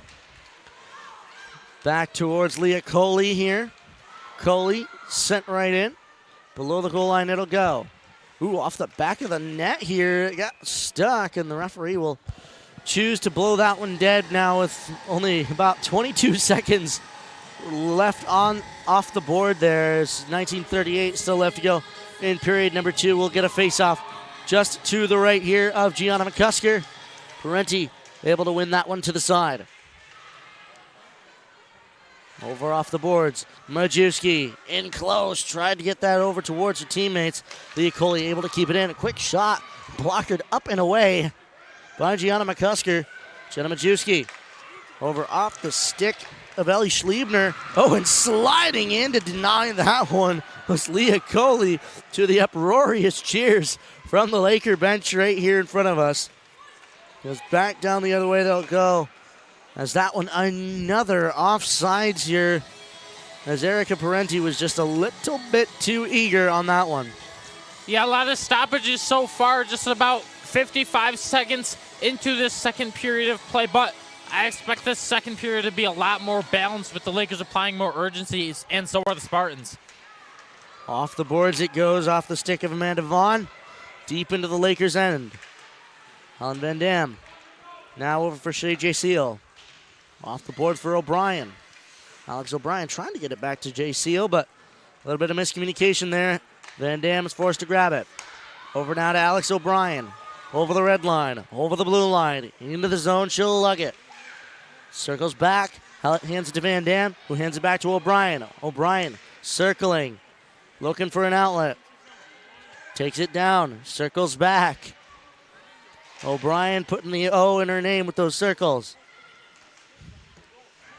Now Megan Smith. O'Brien shot just wide. Helen Van Dam now has shot it. Gets gloved up by McCusker, and every turn, every shot just stops the Lakers in their tracks. Yeah, that was a very clean possession there. The Lakers were able to get up into the blue line and get a good chance on that, but a first errant shot off the wall, and then McCusker just saving an easy one. Face off to the right of Gianna McCusker. Solana Zizzo trying to grab that off the boards. Georgia Cunliffe helping her out. All the way over to the far side it'll go. Tilly Pethrick grabbing it. Pethrick now for Katie Demers. Demers under pressure though below the goal line. Cunliffe comes out with it towards the center for Lawns. Not able to get her stick on it. Here comes Castleton the other way. Ooh, a little bit tripped up there by Natalie Lawns, but Castleton will get it back into the Lakers' end. Tilly Pethrick off the boards. Katie Demers, good talking there with Lawns. Demers though, oh, put right into the boards by Maddie Jorgensen. And yes, ma'am, you will be called for that one as Maddie Jorgensen go into the box. 2 minutes for a body check. Yeah, and the Lakers doing a very good job so far on defense, I think. I think they're playing very intimidating and aggressive, not letting the Spartans get past the blue line, but then it's a matter of if you can turn that into offense, and that hasn't been the case for the Lakers, at least on the last possession. Below the goal line, Erica Parenti chasing it up the boards. Down for Jenna Majewski. Majewski now down for Lily Ficcaro. Parenti back to Majewski below the goal line. Up now for Ficcaro. Liliana Ficcaro cuts in. Shot off the, just off the iron it looked like. Leah Coley now down for Parenti. Poked away by Castleton. Gets back down below the goal line. Parenti able to steal it back. Parenti leaves it for Coley. Gets it back down for Majewski. Jenna Majewski back for Sydney Penty. For Coley. Majewski in, not able to get the shot off as he gets iced out into the neutral zone. Leah Coley taking it into the zone, and again, Erica Parenti just over the blue line too much, and she might have to work on her patience a little bit. Yeah, Lakers doing a good job of at least trying to capitalize within this power play that they have, but yeah, maybe the inexperienced play contributed to that errant pass in the dangerous zone and then in offsides. Sent right in by the Lakers as getting it back off those boards momentarily was Rainey Lay. Kept in though by Shay J. Seal. Now it's a quick shot there from Lauren Ricabelli. That one went in rim all the way down and go back into the Lakers' end. Just 35 seconds left to go in the power play. Van Dam, J. Seal just threw her stick there. Only had one hand on her stick as he gets sent right back in. And it just seems to be the simple things that the Lakers are suffering from. Megan Smith, O'Brien, now back the other way is Helen Van Dam having to chase it. Van Dam now up for Lauren Ricabelli. Ricabelli for O'Brien. O'Brien right in, covering that one up though. is McCusker once more with 15:30 now left to go in period number 2. It's a scary sight for the Lakers whenever they're in the face of goaltender McCusker. It was Halloween yesterday. They are maybe still frightened by the intimidation that McCusker presents. She's very experienced. She knows what to do on this defense, as we just saw, making a textbook save. Face-off one back by Erica Parenti. She'll have to chase it back down into the corner. And we are back at even strength here. Castleton working it out. And we've got a foot race here. Lily Vaccaro is the one that wins that. Solana Zizzo getting it back off the near side. Spartans trying to keep it back in. Keeping it in is Amanda Vaughn. Quick shot blocked away. Here comes Erica Parenti. Parenti for Vaccaro. Picking that one up. Off the boards it'll go. Back for Parenti. Parenti Vaccaro now. Vaccaro towards Lawns. Not able to get the shot off. Olivia Carter. Off the boards once more. Solana Zizzo. Kept in. Natalie Lawns. Lawns up the boards. Now for Georgia Cunliffe. Cunliffe sent back around. Back into the hands of Natalie Lawns. Quick shot. Sent back into the hands of the Castleton Spartans. Castleton sent down. Turned away by DeVivo quickly. As Cunliffe now up for Demers. Katie Demers. Down the boards it'll go into the hands of Rainey Lay. Off those boards it'll go.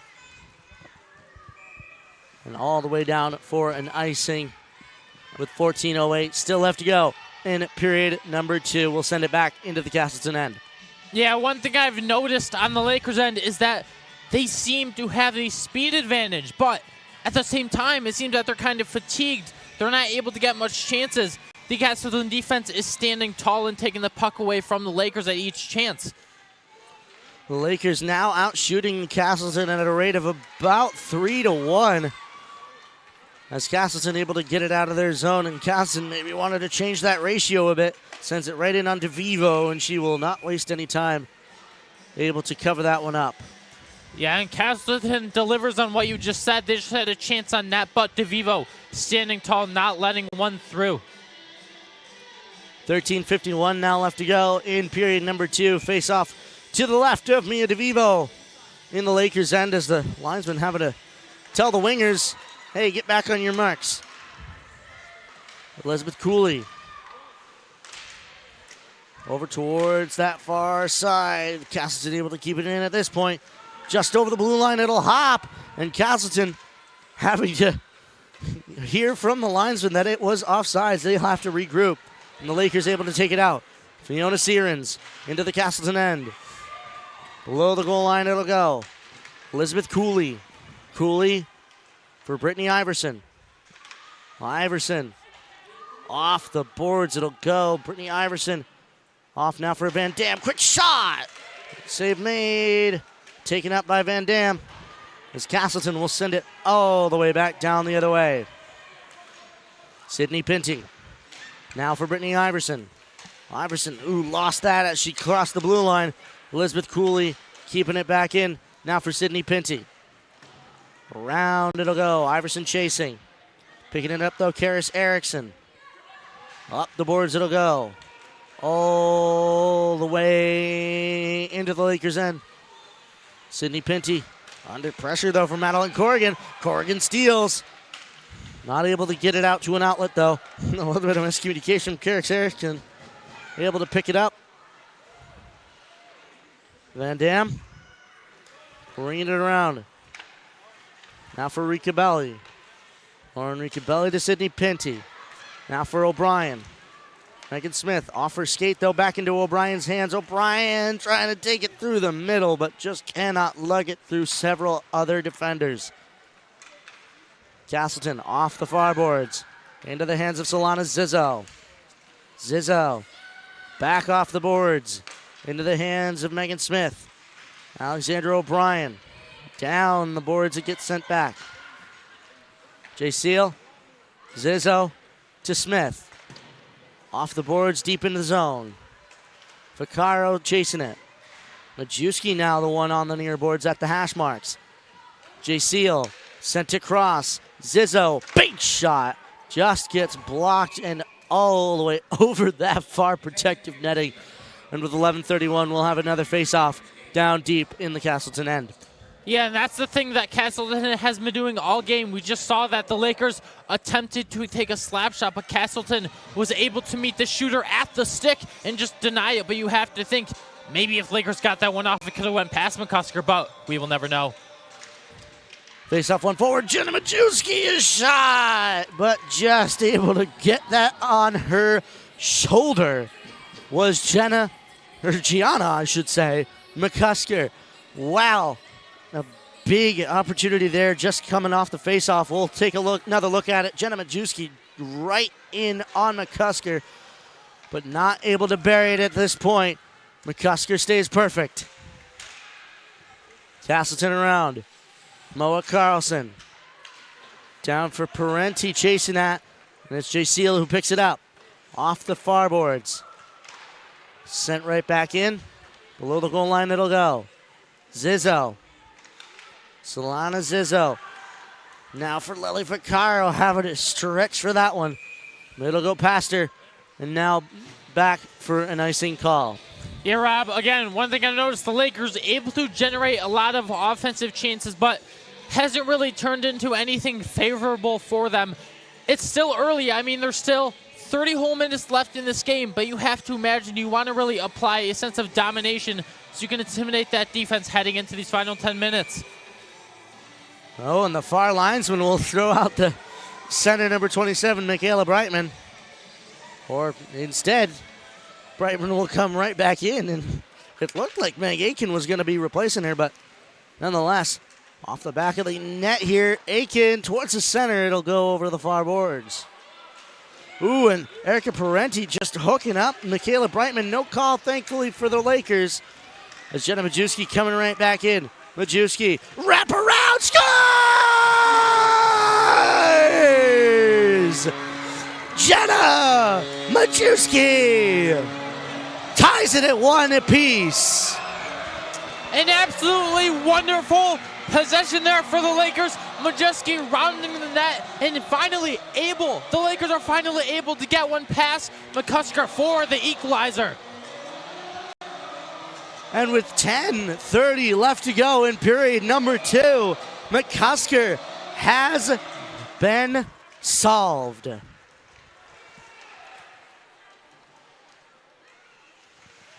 Sent around. Castleton grabbing it in the corner, sending it right back up those far boards. Captain Telly Patrick a shot just wide. Julia Power.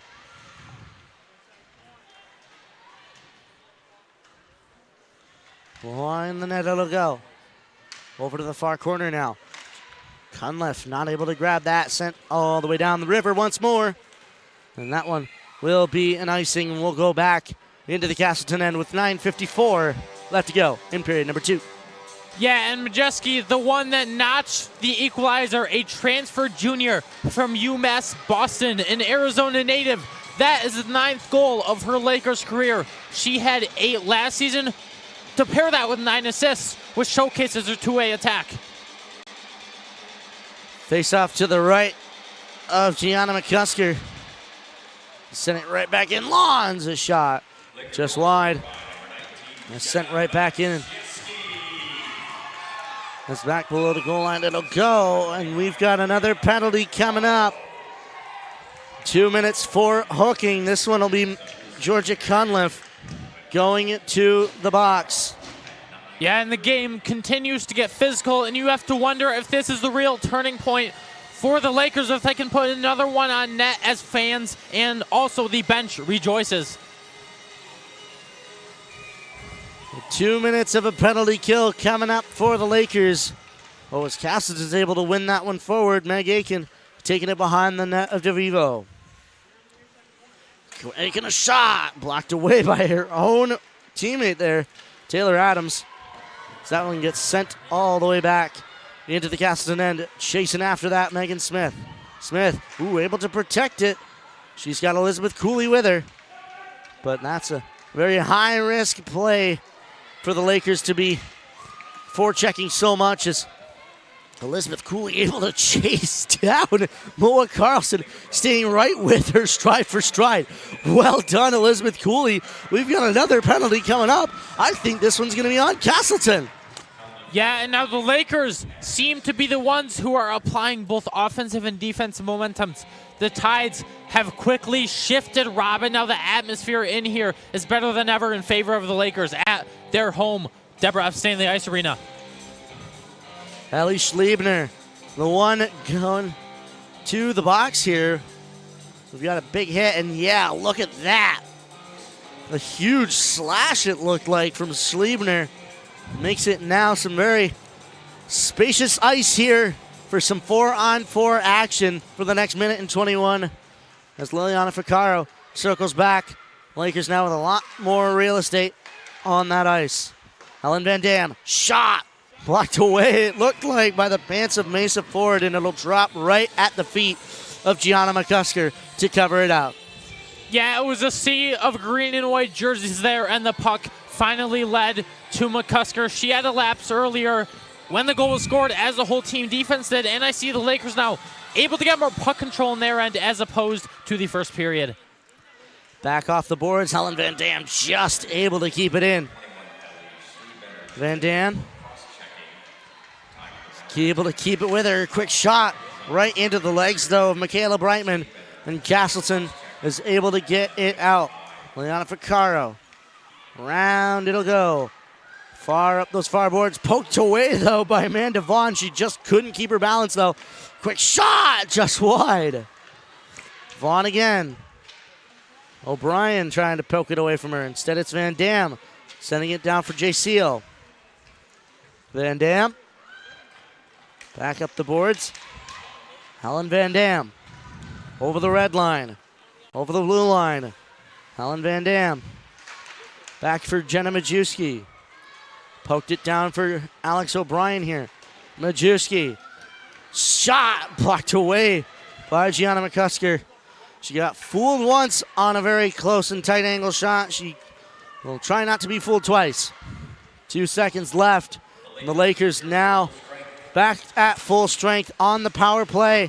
As Derek Finney having to close that door fairly quickly there in order to not let any players right in front of her now to fall into the Laker bench. Up the boards it'll go. And sent right in and almost reached to the hands of Ellie Schliebner waiting in her box. Only 15 seconds left to go before she leaves that box. And Sydney Pinty now down for Leah Coley. Castleton working it back. Moa Carlson sent right back in. Leah Coley. Coley back for Sydney Pinty. Pinty back for Leah Coley. Coley now into the hands of Natalie Lawns. Into the zone. Not able to get around. Hands it to Parenti, who's now up for Pinty. Pinty for Coley. Coley, shot! Blockered away by the waffle board of McClusker. Back across, Majewski not able to grab that on her stick, and here comes Castleton the other way.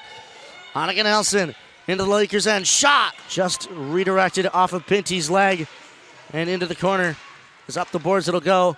Castleton able to keep it in. Sydney Pinty below the goal line for it.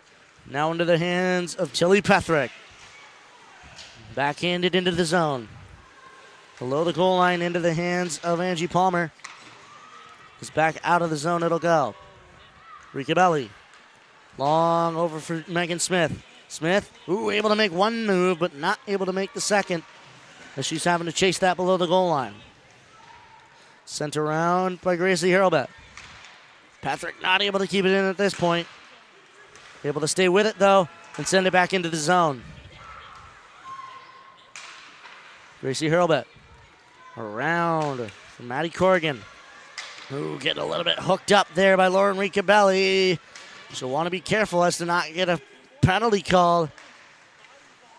And Castleton able to grab that, but Ricabelli reaching for it and keeping it in. Quick shot!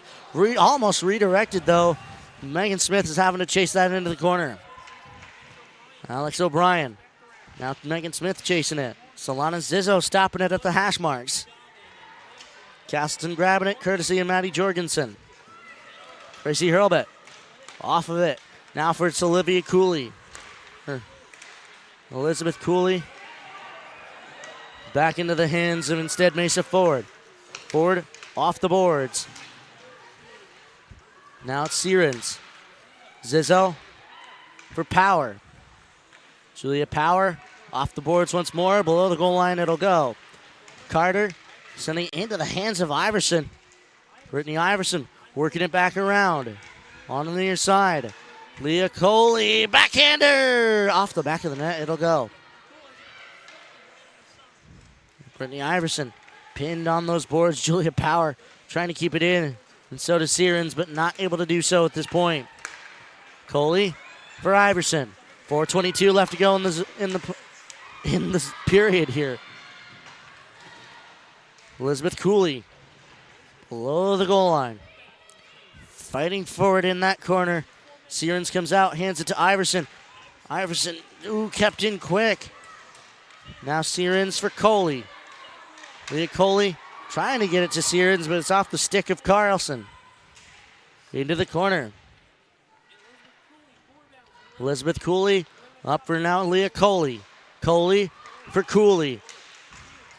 Back towards Pinty, the shot. Just wide. Oh, but I don't think McCusker quite knew where it was. It was at her feet while she was facing backwards. And a big opportunity missed there for the Lakers. As Cooley trying to take it off of those boards, and up the boards it'll go. Sierens sending it back down below the goal line. Bounces off the backboards right towards the center. The Castleton will possess it, taking it the other way. In deep in the Lakers' end. Demers up towards Van Dam. Helen Van Dam fighting for it. Back up towards the Castleton D. Scott across now to Lay. Rainey Lay dumps it. Helen Van Dam. Van Dam now for Sydney Pinty. Pinty back around for Helen Van Dam. Van Dam for Lawns. Natalie Lawns. Katie Demers now. Demers, shot, blocked away. Natalie Lawns almost there. As here comes Demers' shot, blocked away by the D again. Into the corner it goes. Megan Culp. Around it'll go. Tilly Petrick keeping it in. Quick shot though, blocked away.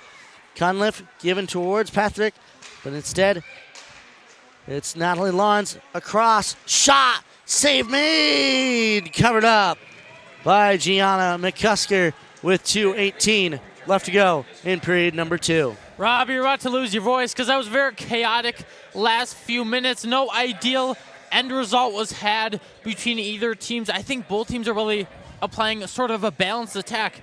I mean, the Spartans are neutralizing the Lakers, but on the other end, the Lakers are neutralizing the Spartans. And McCusker saw a ton of action there and played up to standards, making a lot of saves.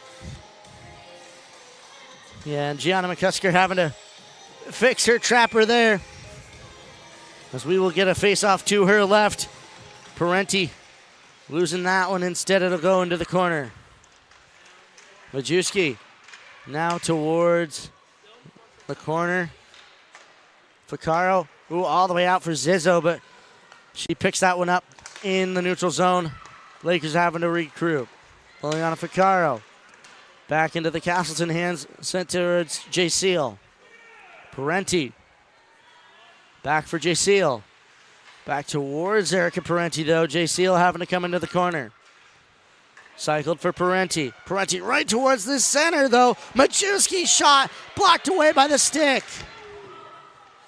Parenti still around for Jenna Majewski. Majewski towards the center. Ficaro, the shot denied. Ficaro now for Majewski. Majewski still with it. Sent across. Turned away again by McCusker. Parenti now for Zizzo. Zizzo walks in. Just tried to be a hero there, but we've got a penalty coming up on the Lakers. 2 minutes for hooking the call. As referee Schaefer here will wait as Olivia Carter down on the ice here. She's able to get up under her own power fairly easily, but We've got 2 minutes for hooking. I believe this one will be on Castleton here. And the woman down on the ice, Olivia Carter, will be sent to the box here, kicking that door open. As, tumbling to a fall there. Got her stick just caught up in the arms of a Laker. She gets spun round. She'll go take a seat in the penalty box. Yeah, it's a very chaotic game. As I said, it's getting chippy. You have to imagine that tensions are rising. Both goalies, though, standing tall, and so are the team defenses. Lakers able to meet the Spartans, and Spartans able to do the same to the Lakers. But Spartans they're committing many more turnovers than the Lakers. We'll have to see if that's a deciding factor of this game. Helen Van Dam chasing it into the Lakers' end. Sent over towards Shay J. Seal. Less than a minute to go. Megan Smith. Smith back to Rika Belli. Tried to get it for Van Dam. A little buddy pass there. Did not quite work. Shay J. Seal sent right back in. Alex O'Brien chasing it. Into the corner. Below the goal line. Just poking after it. Rika Belli and O'Brien. 30 seconds exactly to go. Rika Belli. Below the goal line, O'Brien under the feet of Morgan Arscott, I think it is. Gets poked loose. Helen Van Dam able to get it. Now it's Jay Seal with a little space over for Van Dam. Now it's Smith, O'Brien, Jay Seal, O'Brien. Below the goal line. Alex O'Brien walks, didn't get the shot off. 1 second to go, and that'll do it for the second period of action here from the Deborah F. Stanley Arena. The score after 2 periods of regulation time. 1 for the Lakers, 1 for the Spartans. We are all tied at 1 apiece here, Logan, going into the last 20. Yeah, we're getting gifted here so early on into the season with an absolute thriller between both teams. That was a very ideal period for the Lakers. They came into it wanting to get the equalizer, and that's exactly what they got. So the Lakers, they know, both teams really know how crucial this third period is. Absolutely, and they will start that third period with 50 seconds still on the board for the penalty for Olivia Carter. Don't go away, ladies and gentlemen. We'll send it back over to the perch for our intermission report. You're watching Oswego Lakers women's hockey right here on WTOP 10.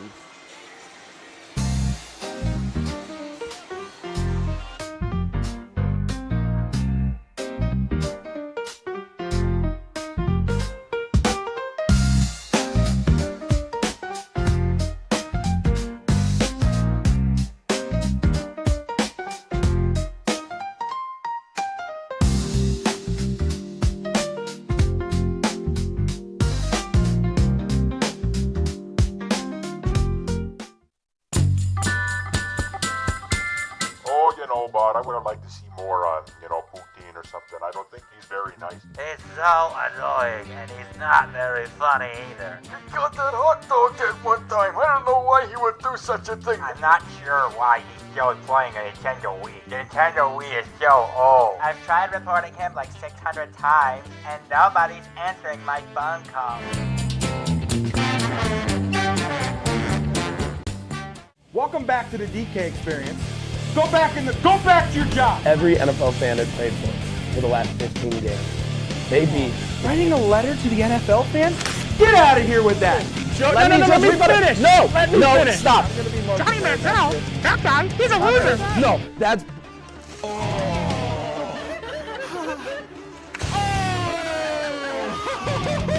Watch the DK experience. What we do here is go back. Cooked! You know it's cooked when it's not raw anymore? Got with Ramsey in the sea here. Cat cam.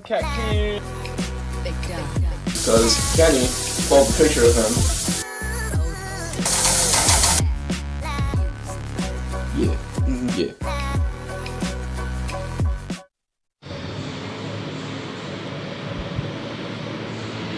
Welcome Welcome back to the Amazing Perch. If you're just joining us, I am Piper Kiernan, joined by the phenomenal Nick Setter and the extraordinary Michelle Smith.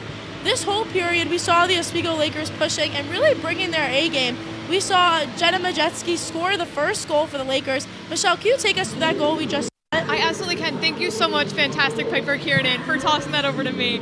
That was an amazing goal from the Majewski. She wrapped right around the back. If we had a trap here, right through the trap. Sorry, I just keep losing my train of thought. I'm just so excited to see Oswego actually matching their game tonight. We saw Castleton is very strong behind the goal. They're very strong at defending those wraparound attempts, and they were just not there to block Majewski. I don't think they saw it coming. She comes right around, she tips it right in off her toe of her stick, and it almost looks like on the replay it goes in off of the skate of the Castleton defender, screening the net, which I think was just amazing that they ended up kind of kicking it into their own goal after such a long first period with nothing from Oswego. So that was an amazing goal to kick off scoring for Oswego in this weekend matchup. Michelle, I loved your take on that. I didn't even think about the Castleton defender kind of helping that goal go in. Now, last intermission, we spoke about how the game pace was slower than yesterday, but I think this period, Oswego really picked up the intensity here.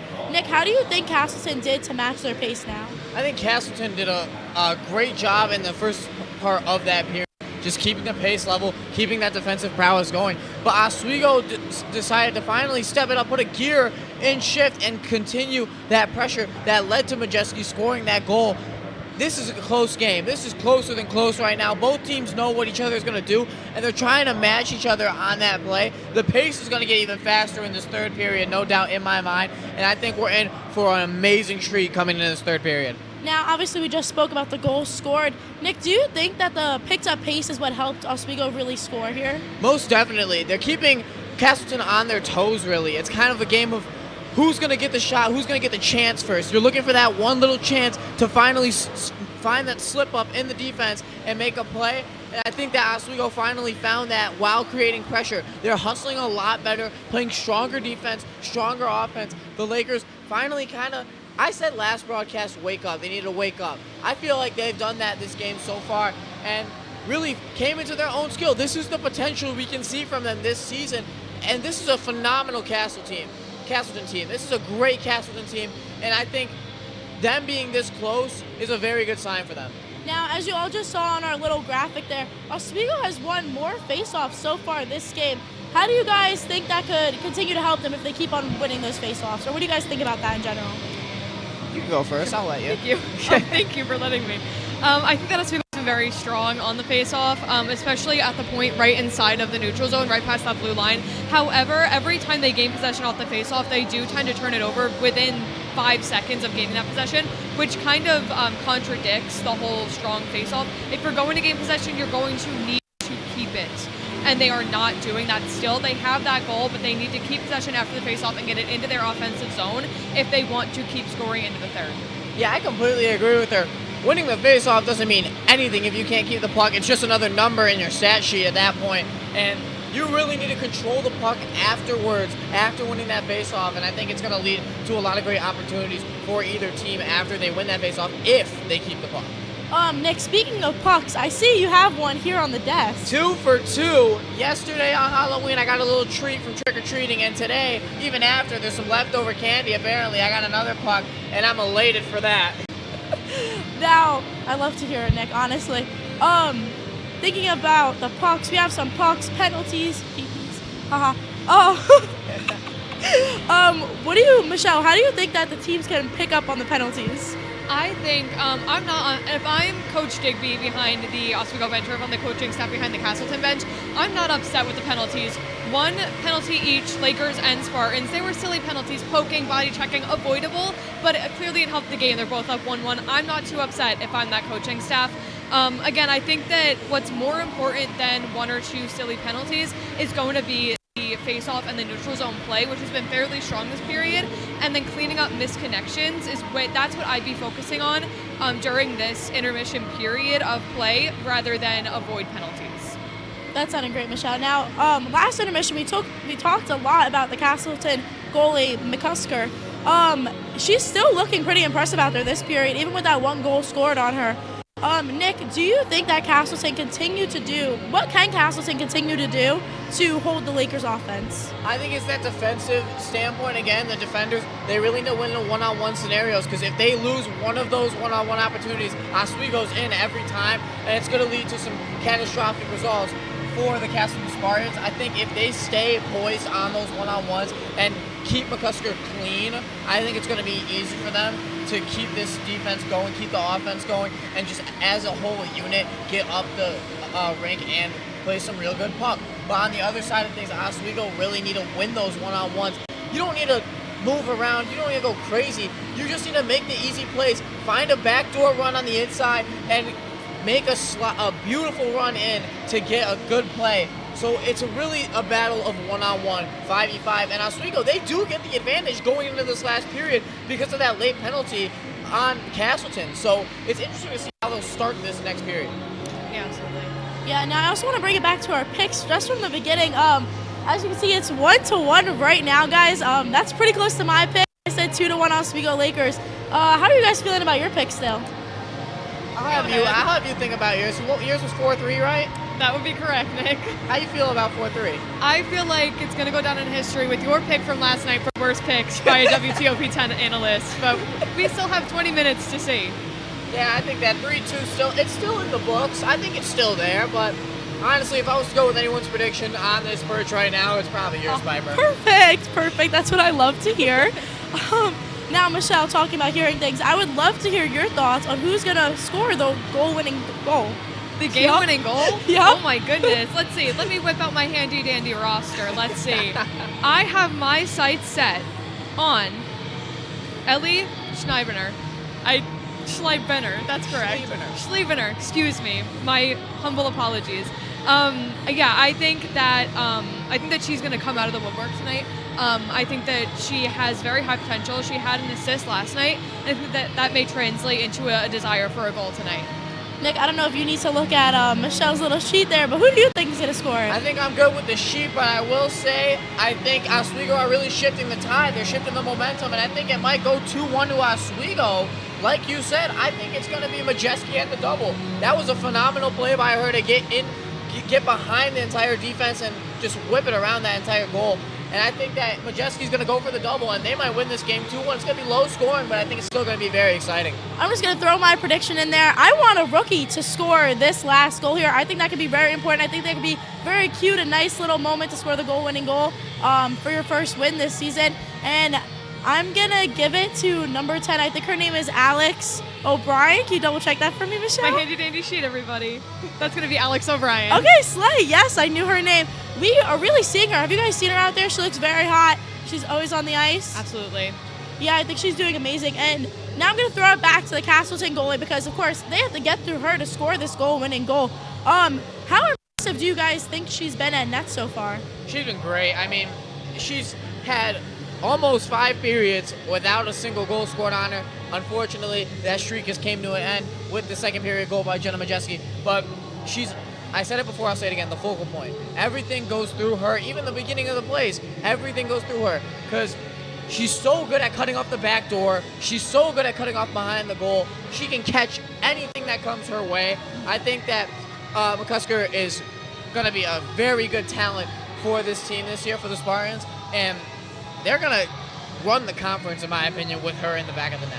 Michelle, any closing thoughts up on her? Yeah, I think that we said the term standing on her head, brick wall, during the pregame show. I think that still stands true. Blocked, 21 out of 22 shots, which is insane. We're going to be, I think, closing out the game with a similar shot count to last night with that 38 shots on goal for Oswego. And I think it's really just showing her tenacity and her ability to stay on top of herself to block these shots. I loved hearing all your guys' thoughts for this submission. Now we're gonna throw it to break, and when you come back, you'll be here with Robert Finger and Logan Weingarter up on the press box.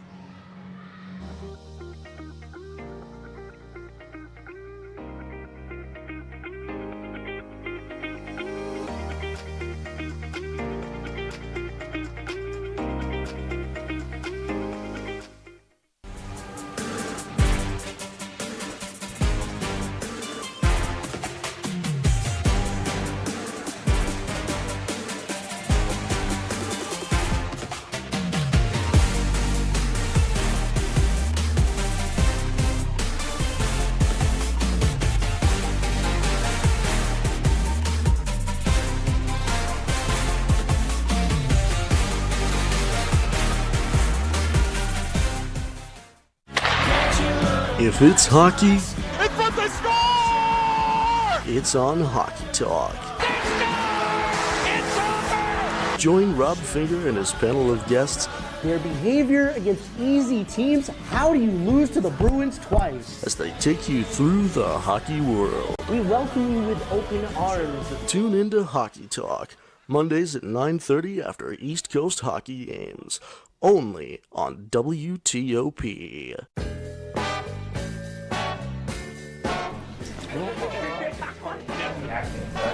Oh boy!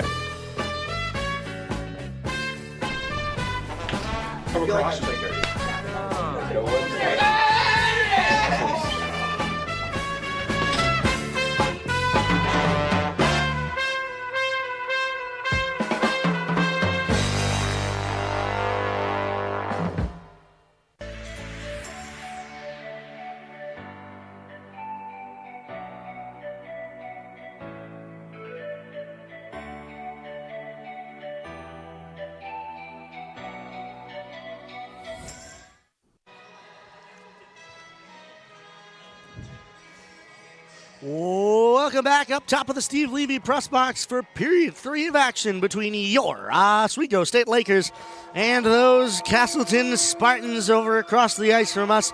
Welcome back up top of the Steve Levy press box. My name is Rob Finger alongside Logan Weingartner, and we've got 20 minutes to go. It's a tie game here. Do we think we're going to overtime, or do you think that one of these team edges it out? Given what we've seen so far, Rob, I do in fact think that we could go to overtime in the 40 minutes that have been played thus far. Both teams putting forth a lot of balanced attacks, and both goalies really putting on very good showings. I've talked about McCusker a lot so far. She has, for the Spartans, 27 saves on the game. But when you switch to DeVivo of the Lakers, she has just 9, and that can be accredited to the very stellar back-end defensive help of the Lakers. So if both trends keep up, both balanced teams keep playing the way they have, we could see an overtime. We could end up with a tie. We could end up with one of these teams going home with the victory, but which one will it be? Which goaltender will crack first? Will it be McCusker on the side of Castleton, or will it be DeVivo on the side of the Oswego State Lakers, or will it be neither of them? Will it be the defense? Will it be the offense? So many different variables can go into something like this as we come back to the center for the last opening face-off in this doubleheader. Let's get it started as the Lakers win that one back quickly. Here comes Oswego the other way. Number 25, Liliana Ficaro taking a quick shot. Just redirected the other way off the stick of one of the defenders as it goes over to the far side. Jenna Majewski trying to get it below the goal line as sending it back over towards the boards is Morgan Arscott. And keep in mind as well, the Oswego State Lakers are on a power play here for about the next 20 seconds as the Spartans able to corral it, get it back up those far boards. Sydney Pinty trying to grab it herself. Instead, it's Jenna Majewski. Majewski up towards Liliana Ficaro. Ficaro back for Castleton. Down the boards it'll go, out of the zone, and Castleton will return to 5-on-5 here, and here's a bit of a opportunity. Quick shot. Save made by Mia DeVivo on that shot from Olivia Carter on a dangerous situation. That's the word I was looking for here, Logan. Yeah, and just about a minute into this period, both teams, again, playing very good defense. The Lakers got some puck control there. They sort of evaded the Spartans, but still, the Spartans regrouped and just played the defense that they want to. And the Lakers, their end, though, they're gelling together, which bodes well as we go into the rest of this period. Lakers take it out of the face-off circle. Here comes Lauren Ricabelli into the zone. Backhanded pass, Megan Smith. The shot turned away by the blocker of McCusker again that has been putting in the work today. Castleton able to get it up off the boards. Kept in, though, by Shay J. Seal. Below the goal line, it'll go. Round over to the far side. Up the boards. And getting it out, though, is Castleton. J. Seal sending it all the way around. Now below the goal line, it'll go. As Demir's chasing that, Rika Belli gives it back to her. Toward the center. Quick shot. Turned away. As picking that one back up. That one's Solana Zizzo on a quick shot. That one gets blocked up. Here comes Castleton. Into the hands instead of Lauren Ricabelli. Over the blue line. Over the red line. She will choose to dump it. Sent up by Georgia Cunliffe. Having to chase after it. Maddie Jorgensen into the corner now for Madeline Corrigan. Out. Tilly Pethrick able to keep it in. Here's in a chance. Shot! Blocked away by Mesa Ford. And here comes Castleton the other way. Karis Erickson alone. Shot! Save! Made by Mia DeVivo. Lakers very fortunate to have DeVivo as the protector of the net there. They suffered a lapse on defense going down in a disadvantage. Castleton was able to race up the ice, but DeVivo right into her glove. And a big shot there you just saw from Karis Erickson, but an even bigger save made by Mia DeVivo, able to stop things up. And the Lakers will take it the other way off of that faceoff. Down the boards, now for Natalie Lawns. Lawns back for Cunliffe. Shot! Save made by the blocker again. As here comes Castleton the other way. Meg Aiken off the leg of Georgia Cunliffe, and ooh, it looked like she was feeling that one. She's got to come to the bench here. And yeah, she is gritting her teeth on that one. Castleton below the goal line. Oh, gets right out towards DeVivo, and thankfully it ricocheted behind her net instead of in front of it. Down below the goal line, Leah Coley. Coley up those far boards. Picking it up instead of Sirens. Sending it back to Coley. Goes through her and into the hands of Megan Culp. Quick shot, blocked away by Julia Power. Another shot, just goes wide. Julia Power going down for it. Comes out from behind the net. Hands it to Natalie Lawns, but she just does not have the strength to get it. She'll go for a change. Helen Van Dam will replace her. Julia Power over the blue line. Tried to send it right in, but we've got a tripping call here. And that'll be Angie Palmer, number 14 for Castleton, going to the box. And a huge opportunity for the Lakers. Yeah, Rob, a penalty was inevitable. I feel like going into this final period, we've seen a lot of chippiness throughout this game, a lot throughout last game that seemingly dipped into this one. And a little bit of a slewed foot there from Angie Palmer. Just sticking that one out a little bit further than she should have. And we will get now another Oswego State Lakers power play. As now they have another 2 minutes of possibly assured dominance in the Castleton end here as Erica Parenti now handing it to Jenna Majewski. Back for Parenti. Parenti up the boards. Across the blue line. Instead to Coley. Coley, Sydney Pinty. Back to Coley in the circle. Coley a shot. Blocked away by Taylor Adams. It'll go into the corner. All the way up those near boards it'll go. Sydney Pinty picking it up once more. Leah Coley. Coley back off the boards. It'll go into the corner, and that one will be icing on the Lakers. So we'll send it all the way back into the end of Oswego. The Lakers had ran a calculated attack. I noticed when they got past the blue line, they had a bunch of players able to try and get a shot on net. The one that did, though, it was blocked, and that speaks volumes to how alert the Spartans have played when it comes to defense. Absolutely so, as they now have an opportunity. Short-handed in the Lakers' end here, but that one won back by Oswego. And, ooh, hitting the deck there was Meg Aiken off a little bit of a collision, I think, with Erica Parenti. But nonetheless, the Lakers possessing, but the Castleton Spartans forechecking. Very risky, but also possibly very high reward. But nonetheless, Leah Coley now for Majewski. Jenna Majewski, shot, turned away. As that one goes over for Liliana Vaccaro. Ooh, got to be careful about where that stick is. As that one gets sent out of the zone into the neutral zone. Helen Van Dam picking it up. Van Dam. Now up for Megan Smith. Here come the Lakers on a breakout.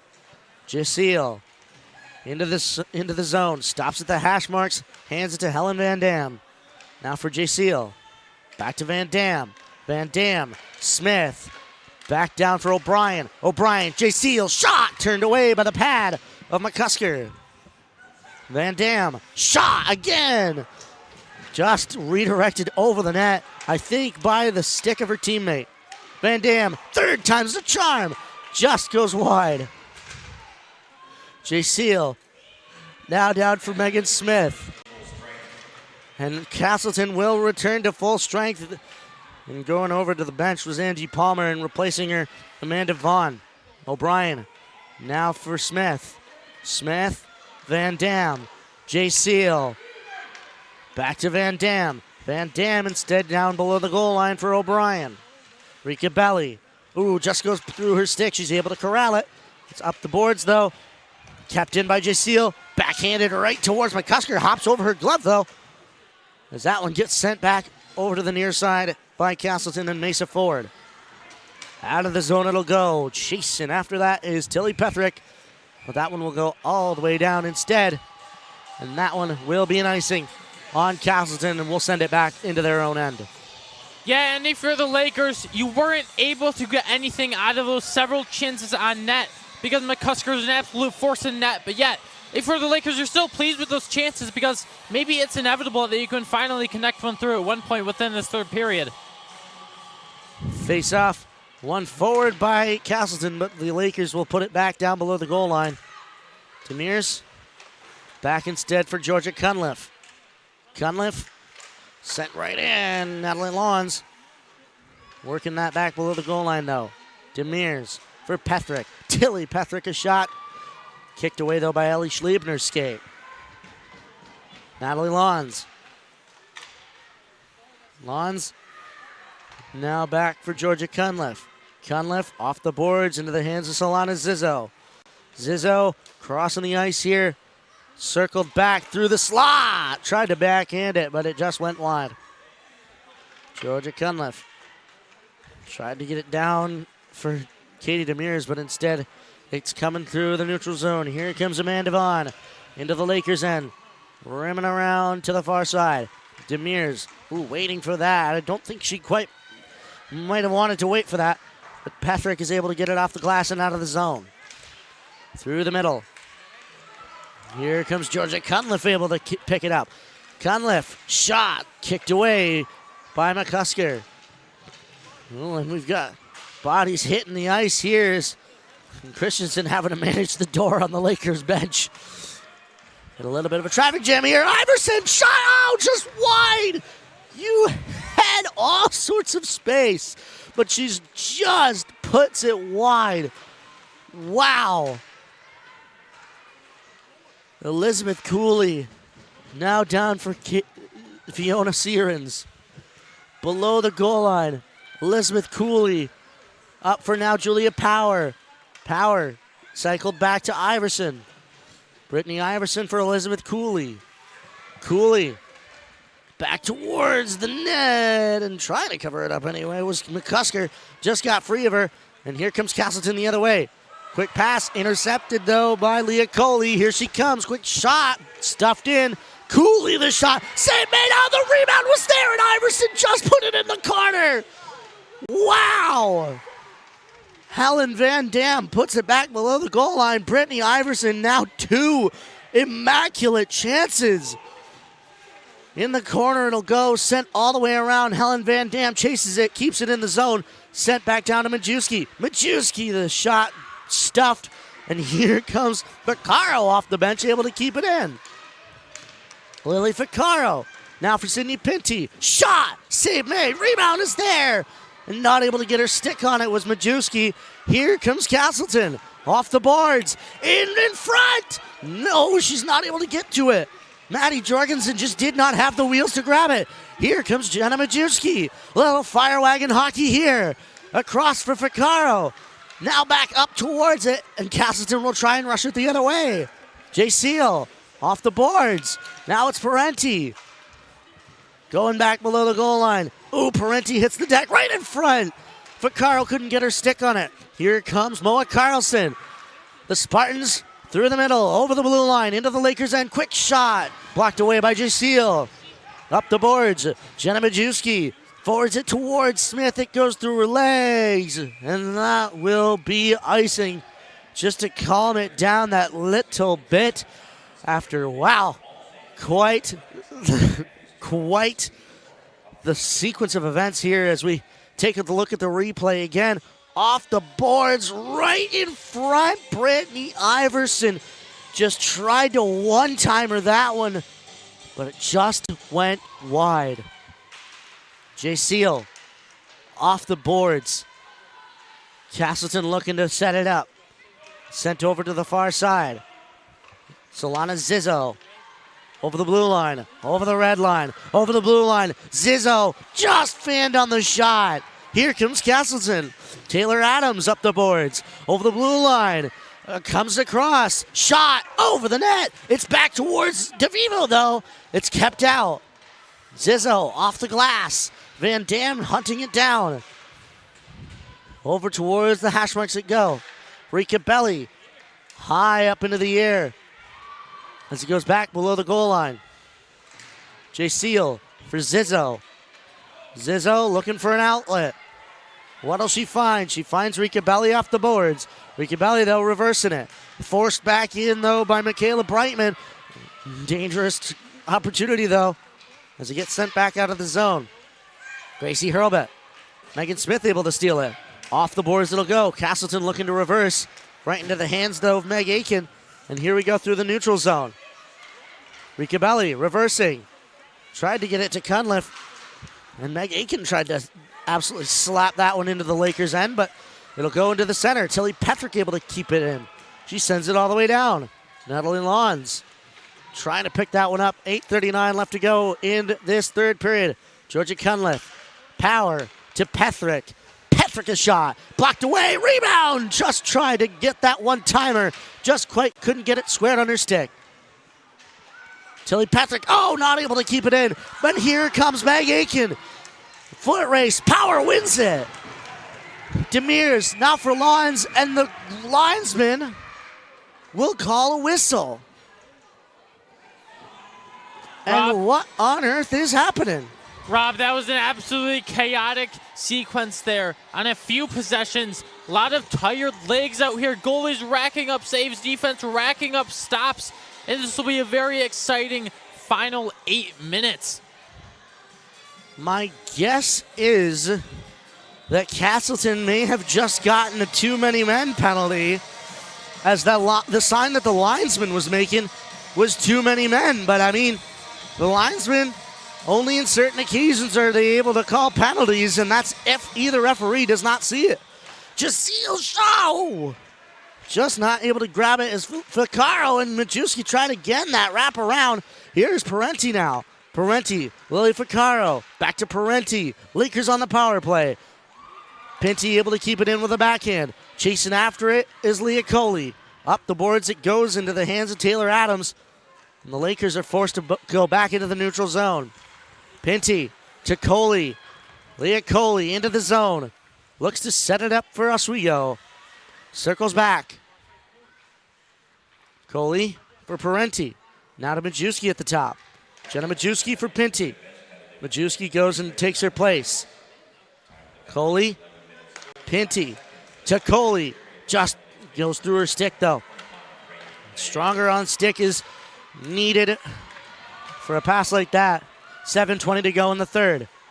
Sydney Pinty coming in quick. Shot! Gloved up by Gianna McCusker with 58 seconds left to go in that penalty. Rainey Lay serving that one. She sits in the box for the next about minute. With 7:13 left to go in period number 3, we'll have another face-off to the right of Gianna McCusker. One back by the Lakers. Jaceel able to keep it in. Van Dam for Smith. Smith, O'Brien. Jay Seal on the near side. Jay Seal for Van Dam.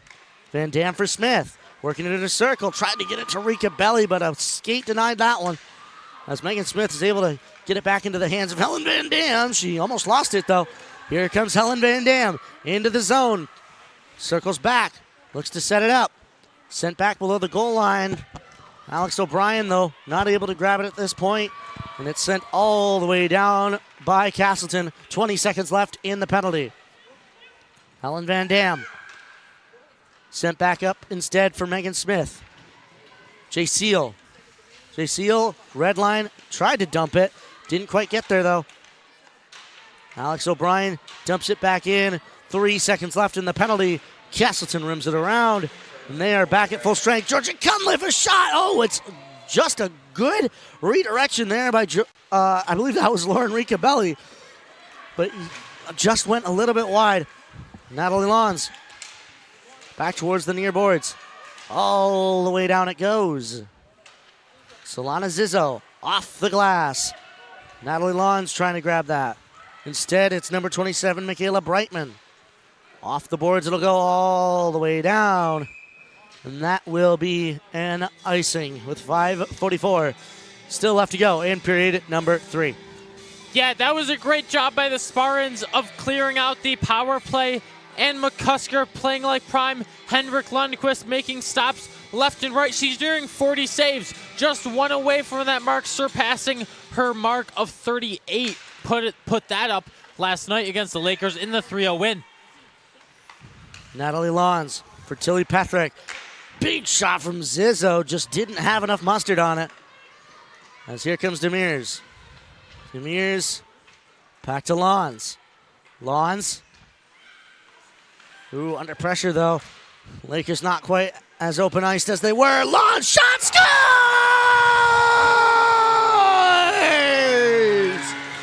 Natalie Lons! The Lakers have their first lead of the regular season. The freshman on the Lakers, Natalie Lons, standing up to the test. First-year player, able to strike it right on net, right past goalie McCusker. She lets one through as the Lakers take the 2-1 lead and take more momentum heading into these final 5 minutes. 5:16 left to go in this third period of play. It's 2-1 Oswego, thanks to the freshman from Honeoye Falls, Natalie Lons. As Elizabeth Cooley trying to get it out. Castleton, though, wants it back. They're not able to get the shot off. Here comes Sydney Pinty. Right up into the hands of Rainey Lay, though. Castleton back in the zone, all the way to Mia DeVivo. And she will waste no time covering that one up. She does not want to compromise that new lead that the Lakers have. Yeah, the Lakers have really on the last possession, on that last goal scored by Lons, they put on such an impressive showing, very calculated. They are not rushing anything there, make sure everything sticks to the blueprint and how they want it planned out, and they executed that just perfectly. Castleton right in on DeVivo. She turns that away with a stick. Taylor Adams now up instead for Olivia Carter. Carter, quick shot towards DeVivo. That one intended for a rebound, a shot, no, over the net. Back behind the goal line, Parenti, who getting a little bit tripped up there. As back into the Castleton hands here, Van Dam. Back into the corner, Jay Seal. Up past Majewski. Here comes Parenti, and here's Liliana Vaccaro, right on in! And it's covered up by Gianna McCusker. A bowling play there for Liliana Vaccaro, just slipping into Gianna McCusker. And McCusker will be getting up unscathed. Yeah, that was a chippy play. A lot of speed on the ice from Vaccaro. It's a party in the crease. A lot of chaos. McCusker, though, able to come away as victor of that one, not letting it through. Vaccaro maybe too speedy on that one. Face off to the right of Gianna McCusker as we take a look at that, or tried to take a look at that play once more, but nonetheless, Ricabelli trying to get it in the below the goal line. Rachel McNeil up for Castleton. Here's Rainey Lay over the blue line. Sent right in towards DeVivo. Goes wide of her net. Solana Zizzo getting it back up. Ricabelli out of the zone. Smith off the fireboards. Back into the hands of Smith. She pokes it away towards Zizzo. Solana Zizzo off the boards for Lauren Ricabelli. Back for Solana Zizzo. Back now up for O'Brien. Alex O'Brien into the zone. Will look to set it up. Takes it herself. Is patient with it. Cunliffe the shot. Just stuffed by the stick of a defender. Cunliffe. Ooh, quick move there. Just did not quite get it around Rainey Lay though. And Lay sends that all the way down into the Lakers' end. And that one will be icing as Meg Aiken wanted to take a little bit of offense to that. And we'll see the replay of that play from Lily Ficaro. And yeah, just ran out of time to release a shot. But yeah, falling backwards and sliding into Gianna McCusker. But what a play that was as the linesman making sure everyone's on their marks. And we will get started once more. Castleton off these near boards. Pinty, though, reversing. Right into the feet of Natalie Lons, though. Georgia Cunliffe. Cunliffe. A shot! Blocked away by Gianna McCusker. Around. Natalie Lons. Lons towards the center. Shot from Cunliffe! They score! It's in! The referee waves it off!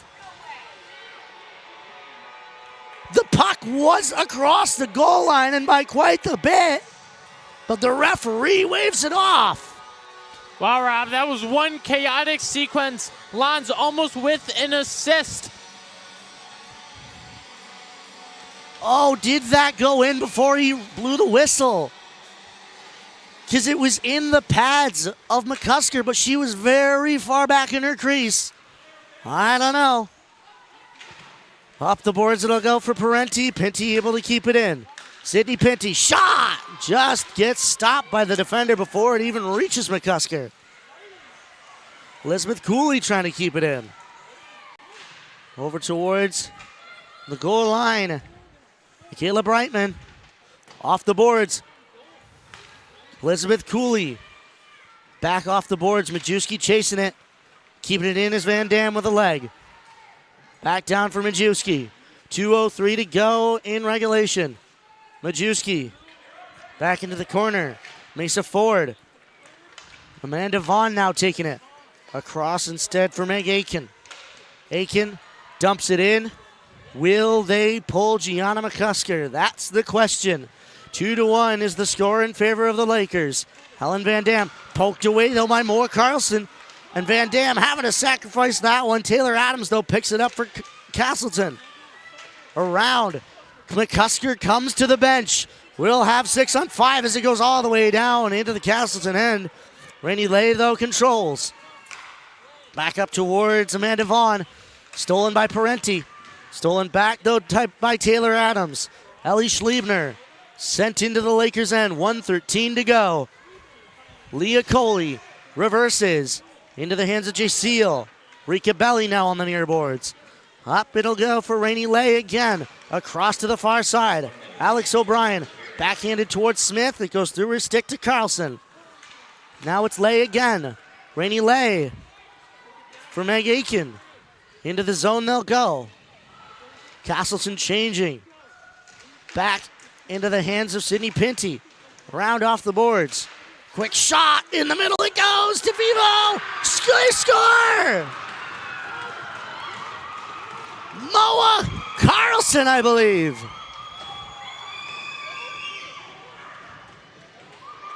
And Moa Carlson, let's take a look. Just pokes it into Vivo, didn't have it covered. Heartbreak for the Lakers. 38.6 seconds left, and it's tie game. Rob, chaotic is an understatement to attest to what just happened. Just a party in the crease yet again. It's just shocking what happened. I didn't think anything would come of that possession from these Spartans, but they net the equalizer, and we might be heading into overtime here. Shay Seal sent back in at 27 seconds on the board. Natalie Lons. Lons in for Cunliffe. Cunliffe. Lons. Oh, towards the center. No shot will come. It goes back into the corner. 15 seconds left. Cunliffe, Lawns, towards the mirrors. Jazeel, shot, just wide. Lawns again, just shot, scores!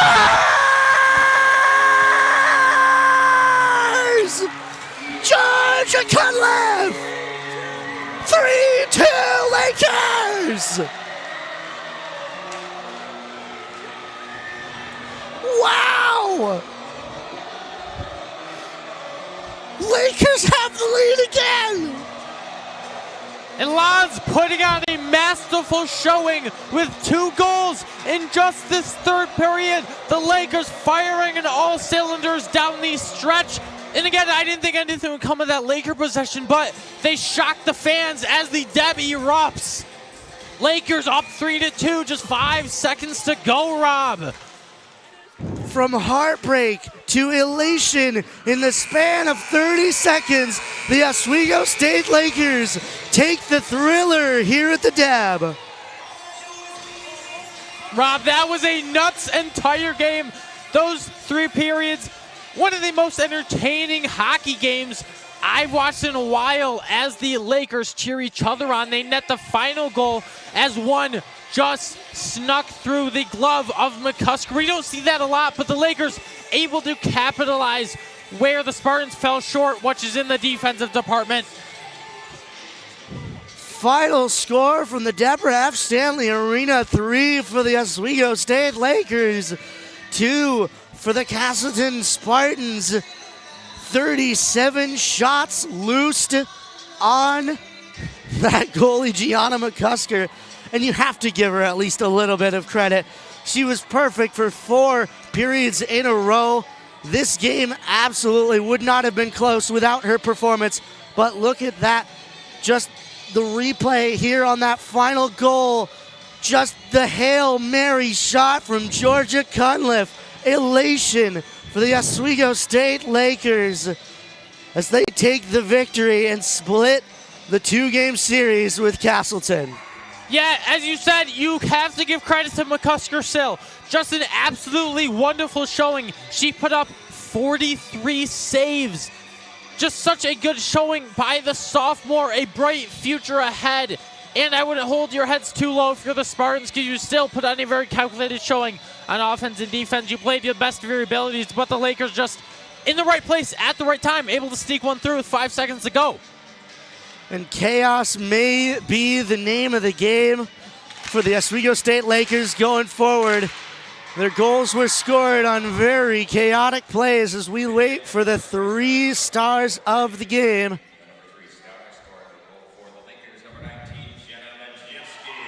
Jenna Majeski, number 3, the star.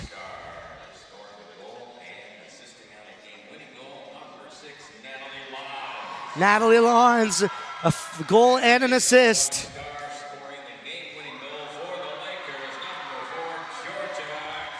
And Georgia Cunliffe take a bow. The win goes to you. The Oswego State Lakers getting their sweet, sweet revenge on the Castleton Spartans. Well, ladies and gentlemen, that'll do it for this thriller from the shores of Lake Ontario. Final score once more, 3 for the Lakers, 2 for the Spartans, 37 shots for the Lakers, 13 for Castleton. I've been Rob Finger for Logan Weingardner. We'll send it back to the perch for our post-game show. You've been watching Oswego Lakers women's hockey right here on WTOP 10.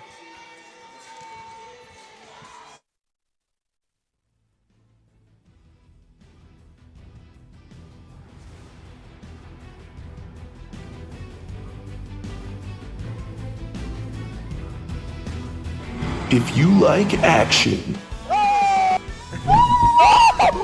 romance, Polly sister, if you're watching this, and highbrow humor, surface is this. Floor. Minch did not legitimately put his head in the toilet. there's only one place to turn. No! Tune in to new episodes of Oh boy! only on WTOP. Look at the number of disasters in the U.S. Chances are every area will deal with some kind of emergency in the next decade. And between school, sports, and social lives, chances are you won't be with your kids when it happens. Will they know what to do? Ready.gov/kids has the educational tools and information to make the conversation easy. When the time comes, chances are they'll feel prepared, not scared. So talk with your family today.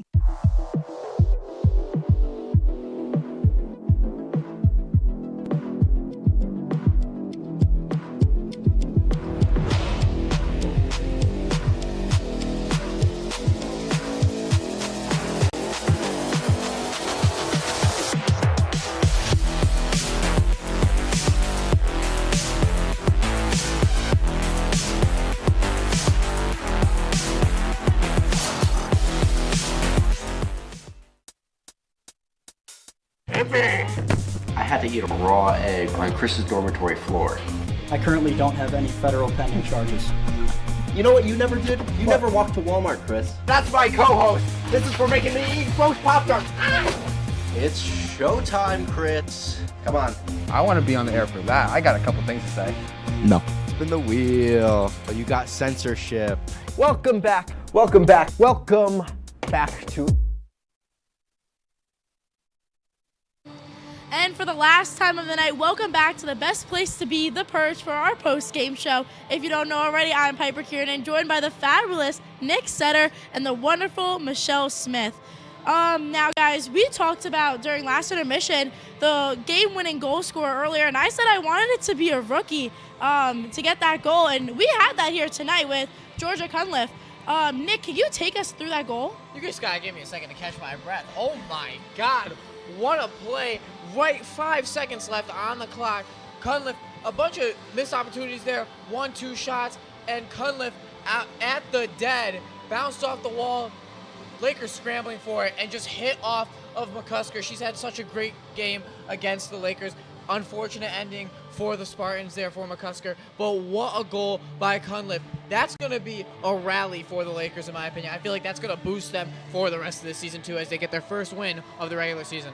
And Michelle, what do you think she's feeling right now? One, being a rookie and a freshman, now scoring that goal with 5 seconds left of the period. I can only imagine the elation that she's feeling. I'm sure she feels such a rush of pride for herself and for her team, who put up a really great matchup tonight. Watching from up here, it was a spectacular game to watch. That's the only thing that I can imagine is just elation and pride. And I also want to take a minute to highlight another rookie that scored tonight, Natalie Lance, who scored the second goal for the Oswego Lakers tonight. Michelle, I'd love to hear your thoughts on her goal and if you think that helped the Lakers step it up. Absolutely. I think that it was very hockey 101. It was very back to basics, just classic hockey being played this afternoon in that third period. And I think that played very well into Oswego's skills. And that's why she was able to really just tip that right into the net and get that second goal for Oswego to tie it right back up. Now, Nick, you kind of mentioned this a little bit before. How does Oswego carry this momentum over? I mean, yeah, this is what you wanted. You just came back from a 3-0 defeat yesterday on Halloween to the same exact team you just played, winning 3-2 against that team you just lost 3-0. You could call it a blowout. I'd call it a blowout. Winning after you just got blown out by them is huge for your morale, for your teamwork, for everybody in that locker room right now, including the coaches. That's a great momentum shift for the entire season, because you want to start your season off perfect, right? They didn't. But guess what? That's how you start after losing 3-0. You come back with a great win.